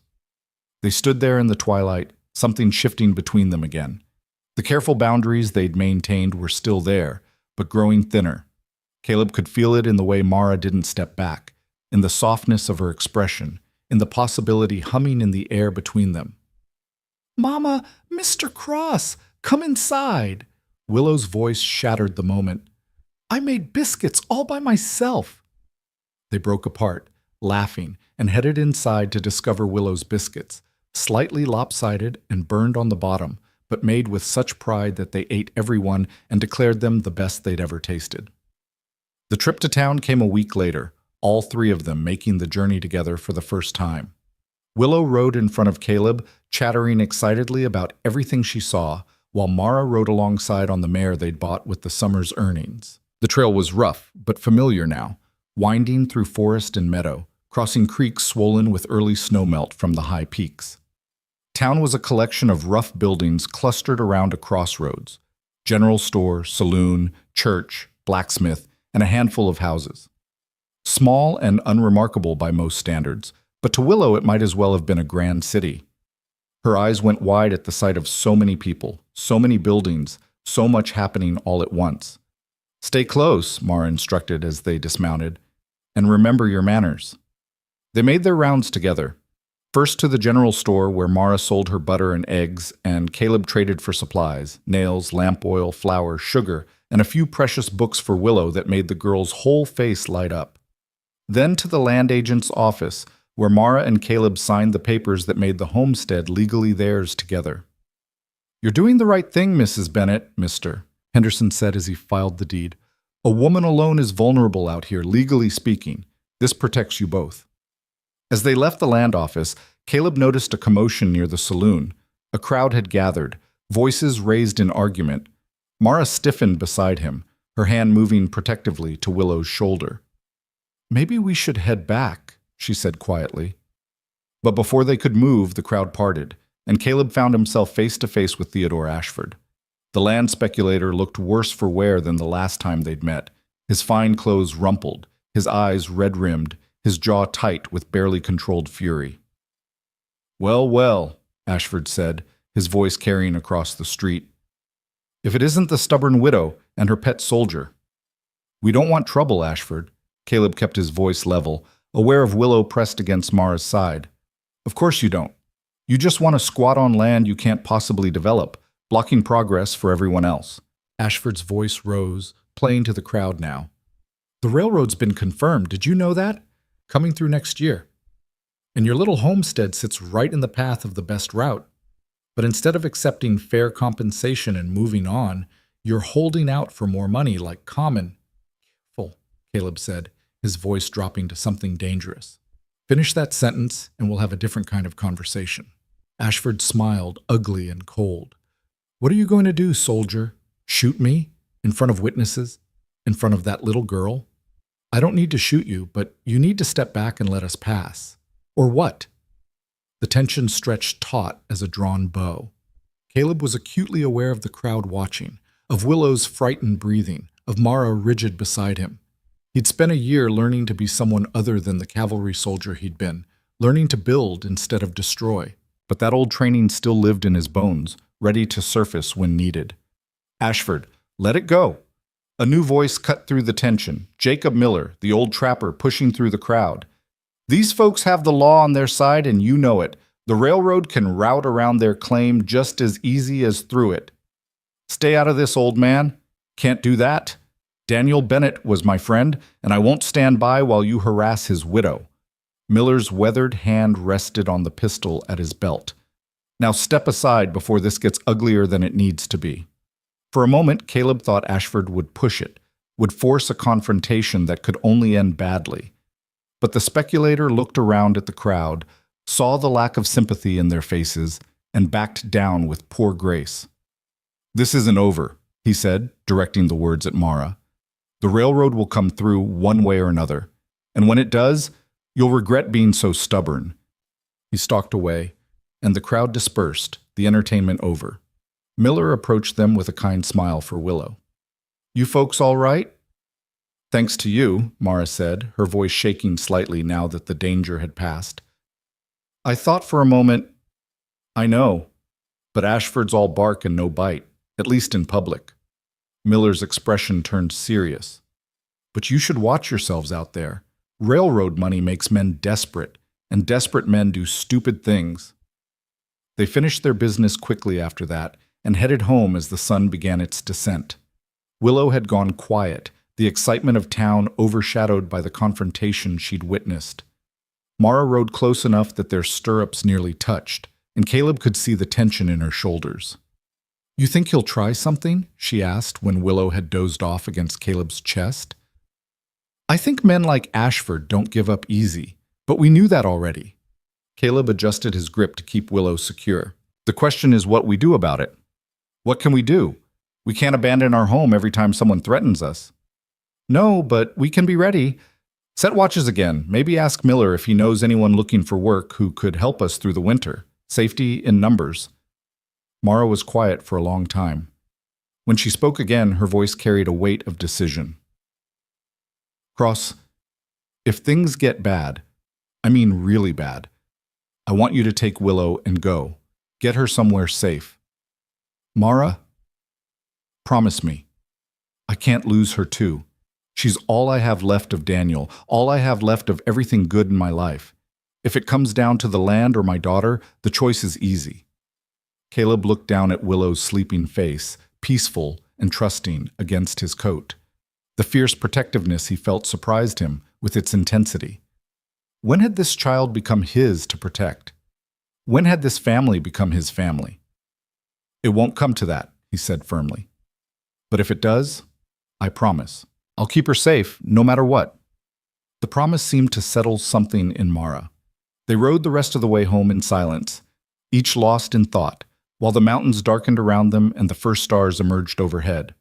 Winter arrived in earnest 2 weeks later with a storm that dumped 3 feet of snow and trapped them inside for 5 days.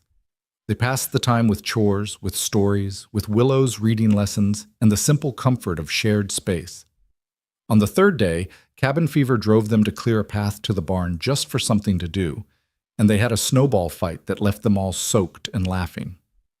That night, after Willow had gone to bed, Caleb and Mara sat by the fire playing cards. They'd developed this ritual over the winter months, quiet evenings after the hard work was done. Just the two of them, talking or not, as the mood struck them. "I've been thinking about what you said," Mara said, studying her cards, "about Willow needing more than we can give her here. And you're right, but I don't know how to provide it without losing everything else. How do I give her education and opportunity without giving up this land, this life we've built?" Caleb laid down his cards. "What if we made enough money that we didn't have to choose? What if we turned this homestead into something bigger, something that could support sending Willow to school and still keep us here?" "How?" "We're already working as hard as we can. The railroad's coming, whether Ashford gets his way or not. That means people will come, workers, families, businesses. What if we were ready for that? What if we expanded our operation, started raising cattle seriously, maybe built a way station for travelers?" Mara's eyes lit up with cautious interest. "That would take capital we don't have. We have land. We could take out loans against it, use the money to build infrastructure before the railroad arrives. By the time the first trains run, we'd be positioned to provide services they need. That's a risk, a big one. So is staying small and hoping we can hold on through whatever comes." Caleb leaned forward. "I'm not saying we have to decide tonight, but I'm saying we should think bigger than just survival. We should think about thriving." Mara studied him across the firelight, and Caleb saw the exact moment she shifted from defensive survivor to something else, someone ready to build instead of just defend. "All right," she said slowly. "We'll look into it. Come spring, we'll talk to the bank, see what's possible. But Cross, if we do this, we do it together. Equal partners in everything. Equal partners, he agreed. They shook on it, and Caleb felt the calloused strength in Mara's grip, felt the promise of the future they were building together. When she didn't immediately let go, he looked up to find her watching him with an expression he couldn't quite read. "What?" he asked. "I'm not afraid anymore," she said quietly. "Of you leaving, I mean. I used to wake up expecting to find you gone, convinced that you'd realize this life wasn't worth the work. But you're still here. You've stayed through everything. I told you I would." "I know, but there's a difference between promises and proof. You've given me proof, Cross. Day after day, month after month. You've shown me who you are through your actions, not just your words." The firelight caught the copper in her hair, painted her face in warm gold. Caleb's heart hammered against his ribs, and he realized they were still holding hands, that Mara had moved closer without him noticing. "Mara," he started, but she stopped him with a look. "I'm still not ready," she said, "but I'm getting there. For the first time since Daniel died, I can imagine a future that isn't just survival. I can imagine being happy again." She squeezed his hand. "You did that, Caleb. You and Willow. You reminded me that grief doesn't have to be forever. I didn't do anything special. I just stayed." "That's exactly what made it special." Mara smiled, soft and genuine. "Anyone can make grand gestures, but staying, working, being present day after day, that's the real love, isn't it? The kind that builds something instead of just burning bright and fading." The word love hung between them, deliberate and weighted. Neither of them reached for it directly, but they both felt its presence, its possibility. "Yeah," Caleb said, his voice rough. "That's the real kind." They sat together until the fire burned low, hands linked, comfortable in the silence. When Mara finally stood to go to bed, she paused beside Caleb's chair and pressed a kiss to the top of his head. Brief, chaste, but deliberate. "Good night, Caleb," she whispered. "Good night, Mara." He sat alone after she'd gone, touching the place where her lips had brushed his hair, and felt something unlock in his chest. Hope, he realized. Pure, undiluted hope for a future he'd never dared imagine. The winter months passed in a blur of work and planning. Caleb sketched designs for expanded buildings, calculated costs, and researched cattle breeds that thrived in Montana winters. Mara worked the numbers, figuring out what they'd need to earn, what they could afford to borrow, what risks were acceptable. Willow helped both of them, her quick mind absorbing everything like a sponge. In February, a letter arrived from the bank in the territorial capital. They'd reviewed Caleb and Mara's application and were willing to extend a loan based on the land's increased value and the railroad's confirmed route. The amount was enough to make their expansion plans reality, if they were willing to bet everything on success. "It's a lot of money," Mara said, staring at the letter. "If we fail, we lose everything. And if we succeed, we build something that lasts, something we can pass down to Willow and her children." Caleb watched her carefully. "But this is your decision, Mara. I'll support whatever you choose." She looked around the house they'd improved together, out the window at the land they'd defended, at Willow reading peacefully by the fire. Then she looked at Caleb, and he saw steel in her expression. "Let's do it," she said. "Let's build something that matters." They signed the papers in early March, and by the time the snow melted, workers were arriving to help with construction. The homestead transformed around them. A new barn twice the size of the old one, expanded corrals, a bunkhouse for hired hands, a smokehouse, and a chicken coop that could hold 50 birds. Caleb worked alongside the hired men, his cavalry training proving useful in managing labor and logistics. Mara handled the business side, negotiating prices, managing accounts, and making connections with merchants in town who'd need supplies once the railroad arrived. She proved to have a sharp mind for commerce, and Caleb watched with pride as she grew into the role of businesswoman as naturally as she'd worn the role of survivor. By late spring, they'd purchased their first cattle, 20 head of hardy stock that could handle the Montana weather. Caleb spent weeks riding the range with 2 hired cowboys, learning the rhythms of ranching, understanding the land in new ways.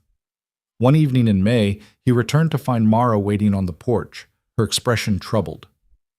"What's wrong?" he asked, dismounting quickly. "Letter came," From Ashford's company. She handed him the envelope. They're making one final offer, triple what they offered before, plus a guarantee of employment once the railroad comes through. Caleb scanned the letter, noting the barely concealed threat underneath the generous terms. This is their last attempt before they try something else. I know. Mara's jaw set, and my answer's still no. Good. Caleb tucked the letter in his pocket. Then we make sure we're ready for whatever comes next. That night, he set watches again, armed the hired hands, and made it clear that the Bennett Cross Ranch was defended property. They'd built too much, risked too much, to let anyone take it from them now. The confrontation came on a warm June night when the air smelled of sage and possibility. Caleb was on watch when he spotted them. 6 riders approaching in the dark, moving with purpose toward the cattle herd. He didn't hesitate. 3 sharp whistles brought the hired hands running, and they positioned themselves between the riders and the livestock. When the riders realized they'd been spotted, they tried to scatter, but Caleb and his men cut them off. That's far enough, Caleb called, his rifle aimed at the lead rider. State your business or turn around. We're here to move these cattle off disputed land, the man said, but his voice lacked conviction. There's no dispute. This land is legally owned and registered. You're trespassing, and if you touch one animal, it's theft. The riders exchanged uncertain glances. These weren't hardened criminals, just men hired to do a job, probably promised easy money by Ashford's company. Listen to me, Caleb said, his voice carrying command learned from years of leading men. You ride away right now, and we forget this happened. You stay, and I defend my property with every legal right the territory grants me. Your choice. The lead rider hesitated, then cursed and turned his horse. The others followed, disappearing into the night without another word. Caleb watched them go, then turned to find Mara standing behind him with her rifle, Willow safe in the house but surely watching from the window. It's over, he said quietly. For now. But Mara's expression held grim satisfaction. They tried and failed. Word will spread. Maybe now Ashford's company will finally give up. She was right. In the following weeks, no more threats materialized. The railroad survey team arrived and confirmed their route would skirt the Bennett Cross property, not cross it. Ashford disappeared from the territory entirely, his company dissolved by investors tired of his failed schemes, and the homestead, now a ranch, thrived in ways none of them had dared imagine a year before. Standing together on the porch one evening in late June, watching the sun set over land they'd fought to keep and built to last, Caleb felt Mara's hand slip into his. We did it, she said softly. We actually did it. We did, Caleb agreed. And when Mara turned to look at him, her eyes held something new, not just possibility anymore, but certainty. The future they'd been building piece by careful piece had become real, become solid, become theirs. Summer arrived with wildflowers carpeting the valley in colors so vivid they almost hurt to look at, purple lupine, yellow arnica, red paintbrush blazing against the green. Caleb stood in the doorway of the new barn, watching Willow chase butterflies through the meadow, her laughter carrying on the warm breeze, and felt something shift in his chest. 2 years ago, he'd been a dead man waiting for the earth to claim him. Now he had this. A ranch that prospered, a child who called him family even if not by blood, and a woman who'd somehow become the center of his world. You're thinking too loud. He turned to find Mara approaching with 2 cups of lemonade, her hair caught up in a loose knot, wisps escaping to frame her face. She'd changed too over these months, the hard edges of grief softening into something gentler without losing any of her strength. She smiled more readily now, laughed at Willow's stories, touched Caleb's arm or shoulder with casual affection that spoke of trust earned through time. Just counting my blessings, he said, accepting the lemonade. Seems like the thing to do on a day this beautiful. Well, count this among them. The railroad sent word. They want to contract with us for beef once the line's operational. 300 head annually at guaranteed prices. Mara's eyes sparkled with triumph. We did it, Caleb. Everything we planned, everything we risked, it's paying off. He wanted to pull her into his arms, wanted to spin her around and kiss her breathless. But they still maintained those careful boundaries, still moved slowly despite the yearning that built between them like pressure before a storm. So instead, he just grinned and raised his cup. To us, then. To building something that lasts. To us, Mara echoed, and the way she looked at him made his pulse race. They stood drinking lemonade and watching Willow play, comfortable in shared silence, until the girl came running back with flushed cheeks and grass-stained knees. "Mama, Mr. Cross, can we have a party?" she asked breathlessly. "Mr. Miller's coming through next week with some other trappers, and Mrs. Henderson said the new school teacher arrived in town, and I thought maybe we could invite everyone to see the ranch." Mara and Caleb exchanged glances. They'd kept mostly to themselves these past months, focused on building rather than socializing. But Willow was right. They had something worth celebrating, something worth sharing. "I think that's a fine idea," Mara said. "A proper barn dance to christen the new building. What do you think, Caleb?" "I think I'm going to have to remember how to dance," he said, which made Willow giggle. They spent the next week preparing, Mara baking enough food to feed an army, Caleb and the hired hands cleaning and decorating the barn, Willow making garlands from wildflowers, and practicing her best curtsy for greeting guests. The work felt joyful instead of burdensome, anticipation building with each passing day. The party arrived on a Saturday evening in late July. Neighbors came from miles around, ranch families, townspeople. The trappers Miller brought with him, even the new school teacher, a stern-looking woman named Miss Evelyn Carter, who softened considerably when Willow showed her the book she'd been reading. "This child has a remarkable mind," Miss Carter told Mara. "She should be in school, Mrs. Bennett. I'm starting classes in September, and I'd be honored to have her." Caleb watched Mara's face, saw the conflict there, pride warring with the fear of letting Willow go, even for something as important as education. "We'll discuss it," Mara said carefully. "The ranch is 15 miles from town. That's too far for daily travel." "She could board with me during the week, go home on weekends," Miss Carter suggested. "Several families are making similar arrangements. I have space in my quarters, and I'd charge only what it costs to feed her." Before Mara could respond, music started up. Someone had brought a fiddle, another a harmonica, and suddenly the barn filled with the lively strains of a reel. Couples moved to the makeshift dance floor, and the serious conversation dissolved into celebration. Caleb found himself swept into dancing with various partners, Mrs. Henderson, giggling girls from town, even old Mrs. Fletcher, who must have been 80 if she was a day. But his eyes kept finding Mara across the crowded barn, watching her laugh with the other women, watching her dance with Miller and the other men who lined up to partner with the beautiful widow who'd proven herself stronger than anyone expected. When the music shifted to something slower, Caleb finally worked up the courage to approach her. She stood near the refreshment table, fanning herself with her hand, cheeks flushed from dancing and the warm summer evening.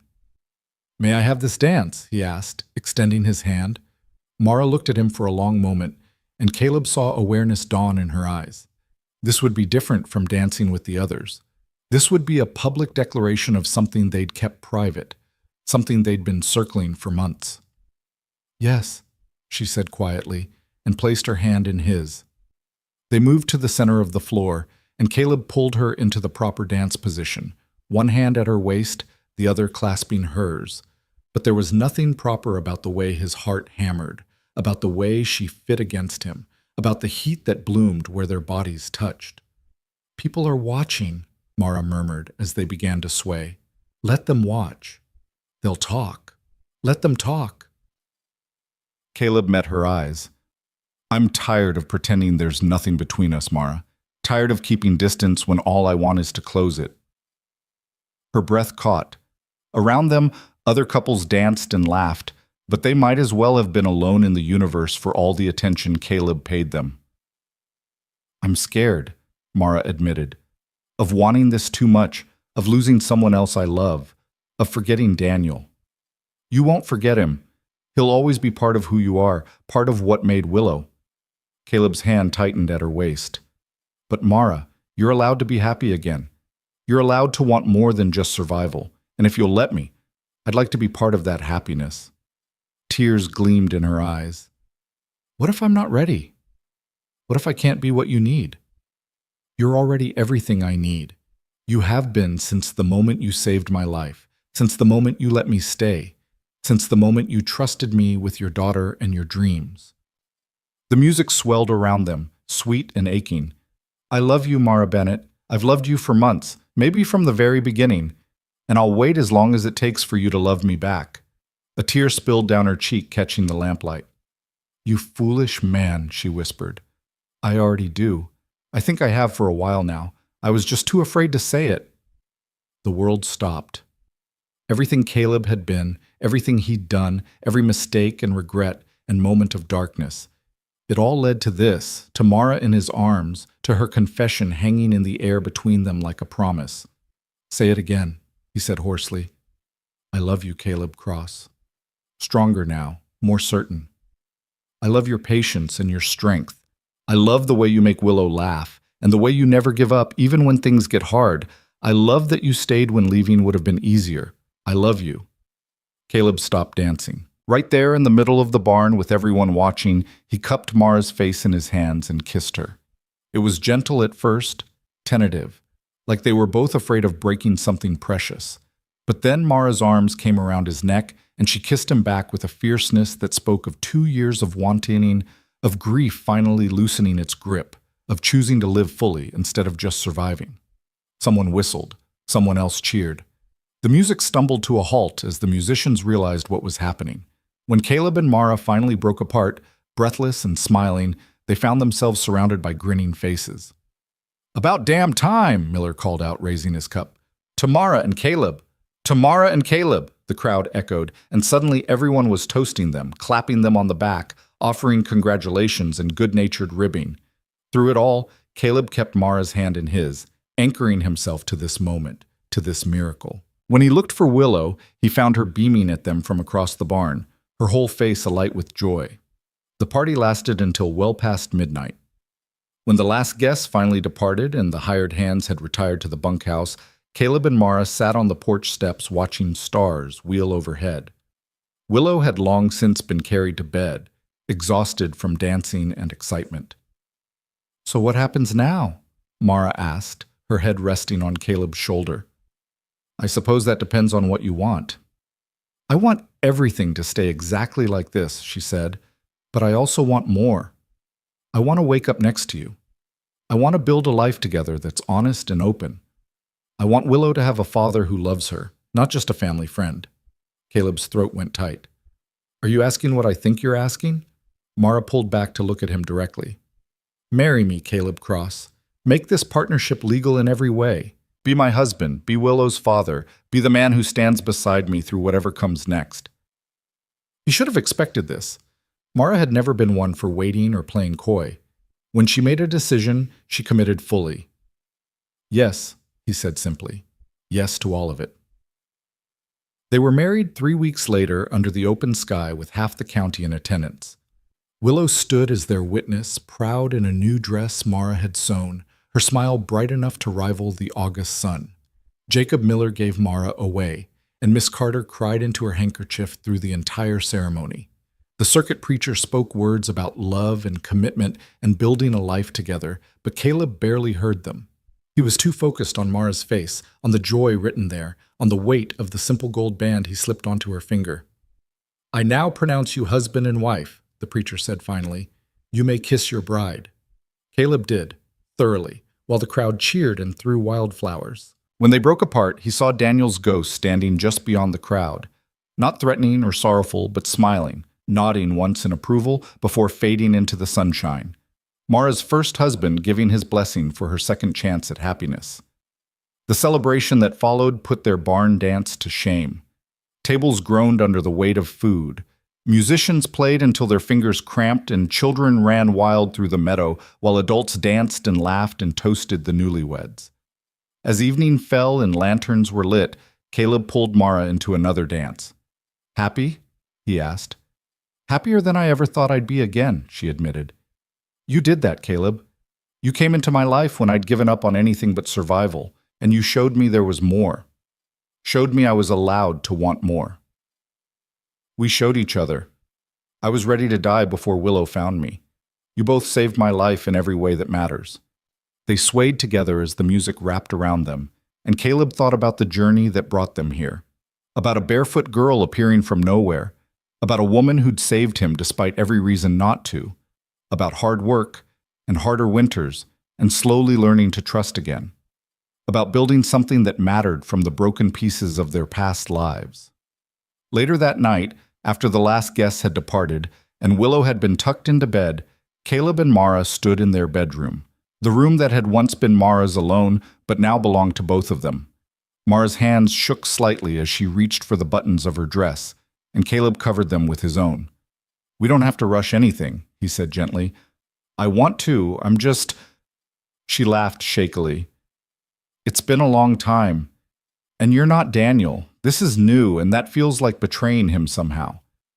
"You're not betraying anyone. You're choosing to live, to love again. That's not betrayal. That's courage." Caleb pressed a kiss to her forehead. "And I'm not trying to replace Daniel.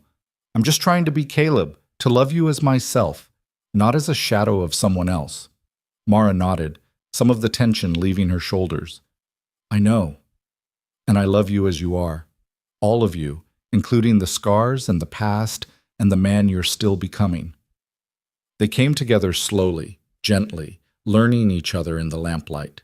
And if Mara cried a little, Caleb understood it wasn't from sadness, but from the overwhelming relief of letting go, of allowing herself to be vulnerable, of choosing joy after so much grief.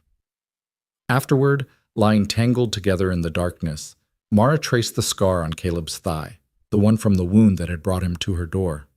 "I used to curse this," she said quietly, "this injury that brought a cavalry soldier to my home. I saw it as one more piece of the military machine that took Daniel from me. And now? Now I see it as the thing that brought you to us. The thing that gave Willow someone to believe in and gave me a second chance I didn't know I needed." She pressed a kiss over the scar. Funny how perspective changes. Caleb pulled her close, breathing in the scent of her hair, sage and wood smoke and something uniquely Mara. "I love you," he said into the darkness. "I love you too," she whispered back. "Thank you for staying. Thank you for fighting for us. Thank you for being exactly who you are."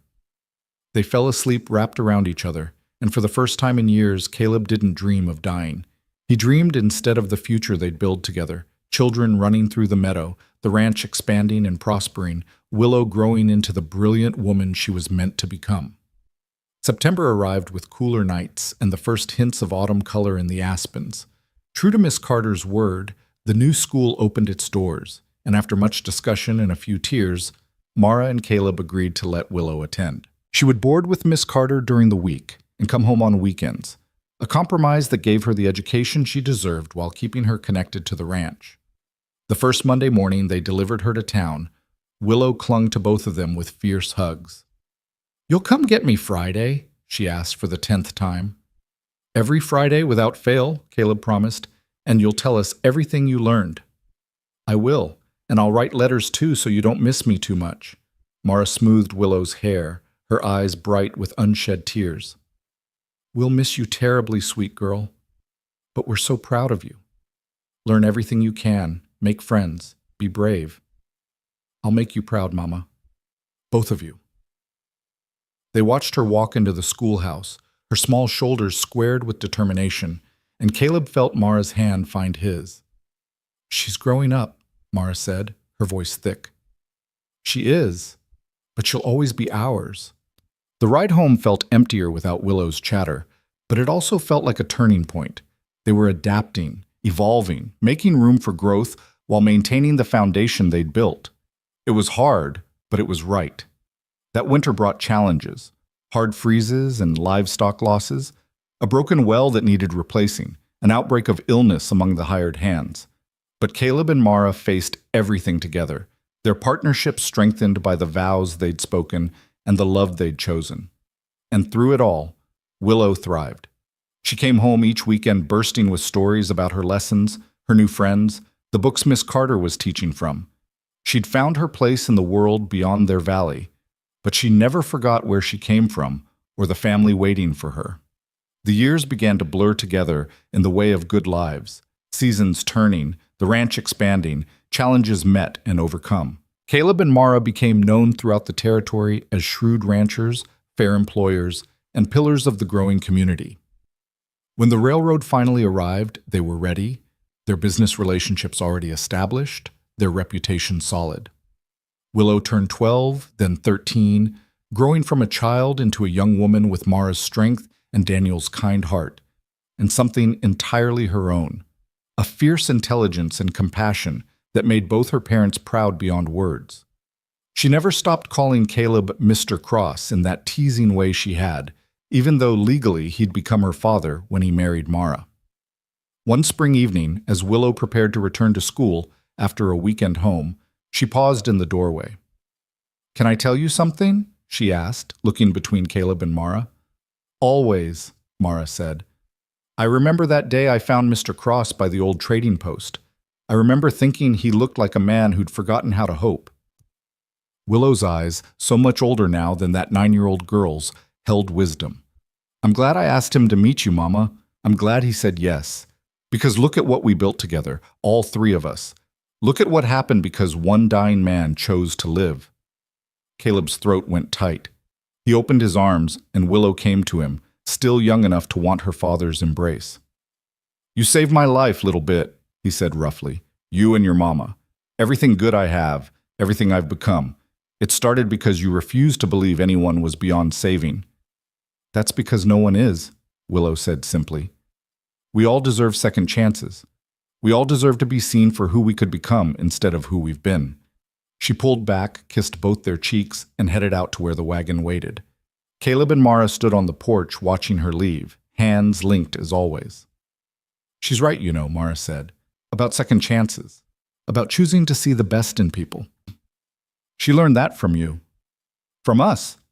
Mara turned to face him, and in the afternoon light she was exactly as beautiful as the first night they danced together. "We taught each other that, Caleb. You taught me that moving forward doesn't mean forgetting. I taught you that being worthy isn't about your past, but about your choices now. Together we taught Willow that love is about showing up, about staying, about building something that lasts." 5 years after their wedding, on a warm June evening, Mara told Caleb she was pregnant. The news hit him like a physical blow, wonder and terror and joy all mixed together. "Are you happy?" Mara asked, watching his face carefully. "Happy doesn't begin to cover it," he managed. "Terrified might be closer, but yes, underneath the fear, I'm happier than I have words for." Their son was born the following February during a blizzard that reminded Caleb of the storm that had nearly killed him years before. But this time, instead of fighting through snow to survive, he paced the house while the midwife worked, Willow holding his hand and reassuring him that Mama would be fine. When he finally held his son, tiny and perfect and screaming, Caleb understood completely why Mara had been willing to risk everything to protect Willow. This fierce, overwhelming love, this bone-deep need to give this child everything good the world had to offer, it redefined what was possible. "What should we name him?" Mara asked from the bed, exhausted but glowing. They'd discussed names for months, debating between family names and new ones, unable to agree, but holding his son, feeling the weight of this new life they'd created, Caleb knew. "Thomas," he said quietly, "after my brother, the one I couldn't save." Mara's eyes filled with tears. "Thomas Cross. I love it. And Caleb, you honor him by building this life, by being the man he'd be proud to call brother. You saved yourself by learning to live again." Willow crowded close to peer at her new brother, her face full of wonder. "He's so small," she breathed. "Can I hold him?" Caleb carefully transferred the baby to her arms, guiding her hands, and watched his daughter, because that's what she was, legal papers or not, gaze at her brother with instant, absolute devotion. "I'll teach him everything," she promised. "How to read, how to ride, how to be brave. I'll be the best big sister ever." "You already are," Mara said softly. Thomas was followed 2 years later by a daughter they named Clara, and the house rang with children's laughter again. Willow, nearly grown now and preparing to leave for university, doted on her siblings with the patience of someone who understood how precious family was. The night before Willow left for school, real school, in the territorial capital, where she'd study to become a teacher herself, the whole family gathered on the porch to watch the sunset. Thomas drowsed in Mara's arms while Clara played at their feet, and Willow sat between Caleb and Mara, 18 years old and on the verge of her own adventure. I'm scared, she admitted, of leaving, of being on my own, of everything changing. Change isn't always bad, Caleb said, thinking of the terrified man he'd been when she found him, the life he'd built since. Sometimes change is how we become who we're meant to be. You'll always have home to come back to, Mara added. No matter how far you go or how much you grow, this valley, this ranch, this family will always be here. Willow nodded, blinking back tears. I know, and I'll make you proud. I'll take everything you taught me about strength and kindness and never giving up, and I'll use it to help other people the way you helped each other. You already make us proud, Caleb said, every single day. They sat together as the sun dipped below the mountains, painting the sky in shades of gold and crimson and purple. The ranch spread out around them, buildings and corrals, cattle grazing in distant pastures, fields ready for planting. Everything they'd built, everything they'd fought for, everything they'd chosen to create from the broken pieces of their pasts. Caleb looked at Mara and saw her watching him, love written plainly on her face. He looked at Willow, grown and capable and ready to make her mark on the world. He looked at Thomas and Clara, the future made flesh, proof that hope and hard work could create something beautiful. And he thought about that day 8 years ago when a barefoot girl appeared from nowhere and asked if he wanted to meet her mother. About the single word, yes, that had changed everything. What are you thinking about? Mara asked softly. About how lucky I am, Caleb said simply. About how I was ready to die, and instead I learned to live. About how the worst moment of my life led to the best ones. Mara squeezed his hand. We saved each other, you know. You gave me a reason to hope again, and I gave you a reason to stay. Together we built something neither of us could have managed alone. That's what love is, I think, Willow said, wise beyond her years. Not one person saving another, but two people choosing to build something together. Choosing every day to stay, to work, to believe in what you're creating. She was right, Caleb realized. Love wasn't the grand gestures or the dramatic moments. It was the daily choice to show up, to work side by side, to face challenges together instead of alone. It was Mara checking the books each night while Caleb repaired harnesses. It was taking turns with the children, supporting Willow's dreams, defending their land, building their future one fence post at a time. That night, after the children were asleep and Willow had retired to pack the last of her things, Caleb and Mara stood in the yard looking up at the stars. Do you ever regret it? Mara asked, saying yes that day, staying here instead of moving on. Not once, Caleb said honestly. This is where I was meant to be. You're who I was meant to find. And everything that happened before, all the pain and loss and mistakes, it was worth it because it led me here. I feel the same way. About Daniel's death, about the hard years alone, about all of it. If any of it had been different, we might not have found each other. Mara turned to face him, her hand coming up to cup his cheek. You made me believe in happiness again, Caleb Cross. You gave me a partner and gave Willow a father and built this life with me when you could have walked away 100 times. That's the real miracle. Not that you stayed, but that you chose to keep choosing us every single day. Caleb pulled her close, breathing in the familiar scent of her, feeling the solid warmth of her body against his. 8 years of marriage, 10 years since they met, and he still felt that same rush of gratitude every time she chose him back. I love you, he said into her hair. Today, tomorrow, for whatever time we have. I love you. I love you too, Mara whispered. My broken soldier, my second chance, my home. They stood together under the wheeling stars, two people who'd found each other in the wreckage of their past lives and built something beautiful from the ruins. Around them, the ranch settled into sleep, animals in the barn, children safe in their beds, the land itself resting before another day of work and growth. And Caleb understood finally and completely the truth that Willow had tried to teach him all those years ago. He hadn't been saved by strength or redemption or anything he'd done to earn it. He'd been saved by a little girl who refused to believe anyone was beyond saving, by a woman who chose mercy over bitterness, and by his own willingness to say yes when yes felt impossible. The storm that almost killed him had become the beginning of his life. The wound that festered had led him to healing. The man ready to die had learned instead to live, to love, to build something that would outlast him. Years later, when Thomas and Clara were grown with children of their own, when Willow had become a renowned educator who changed countless lives, when Caleb's hair had gone gray and Mara's hands were gnarled with age, they would sit on that same porch and tell their grandchildren the story. They would tell them about a soldier who'd lost his way, a widow who'd lost her husband, and a child wise enough to see that broken things could be mended if you were willing to try. They would tell them about hard work and harder winters, about defending what mattered, about choosing to stay when leaving would be easier. But most of all, they would tell them about the power of one simple word, spoken at the right moment, to change everything. Yes. Yes to hope when despair seemed certain. Yes to love when grief felt safer. Yes to building instead of destroying. To staying instead of running. To becoming someone new instead of remaining someone broken. Yes to life in all its messy, beautiful, heartbreaking glory.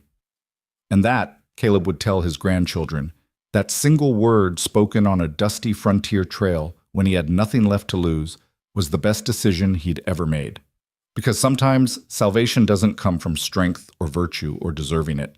Sometimes it comes from a barefoot girl appearing from nowhere, offering a choice you didn't know you needed, and waiting patiently for you to find the courage to say yes. The rest, the love, the family, the life worth living, that was just what happened when you stopped running from your past and started building toward your future. That was the miracle. Not the saving, but the staying. Not the dramatic rescue, but the quiet choice made every morning to show up and try again. And in the end, that was enough. More than enough. It was everything.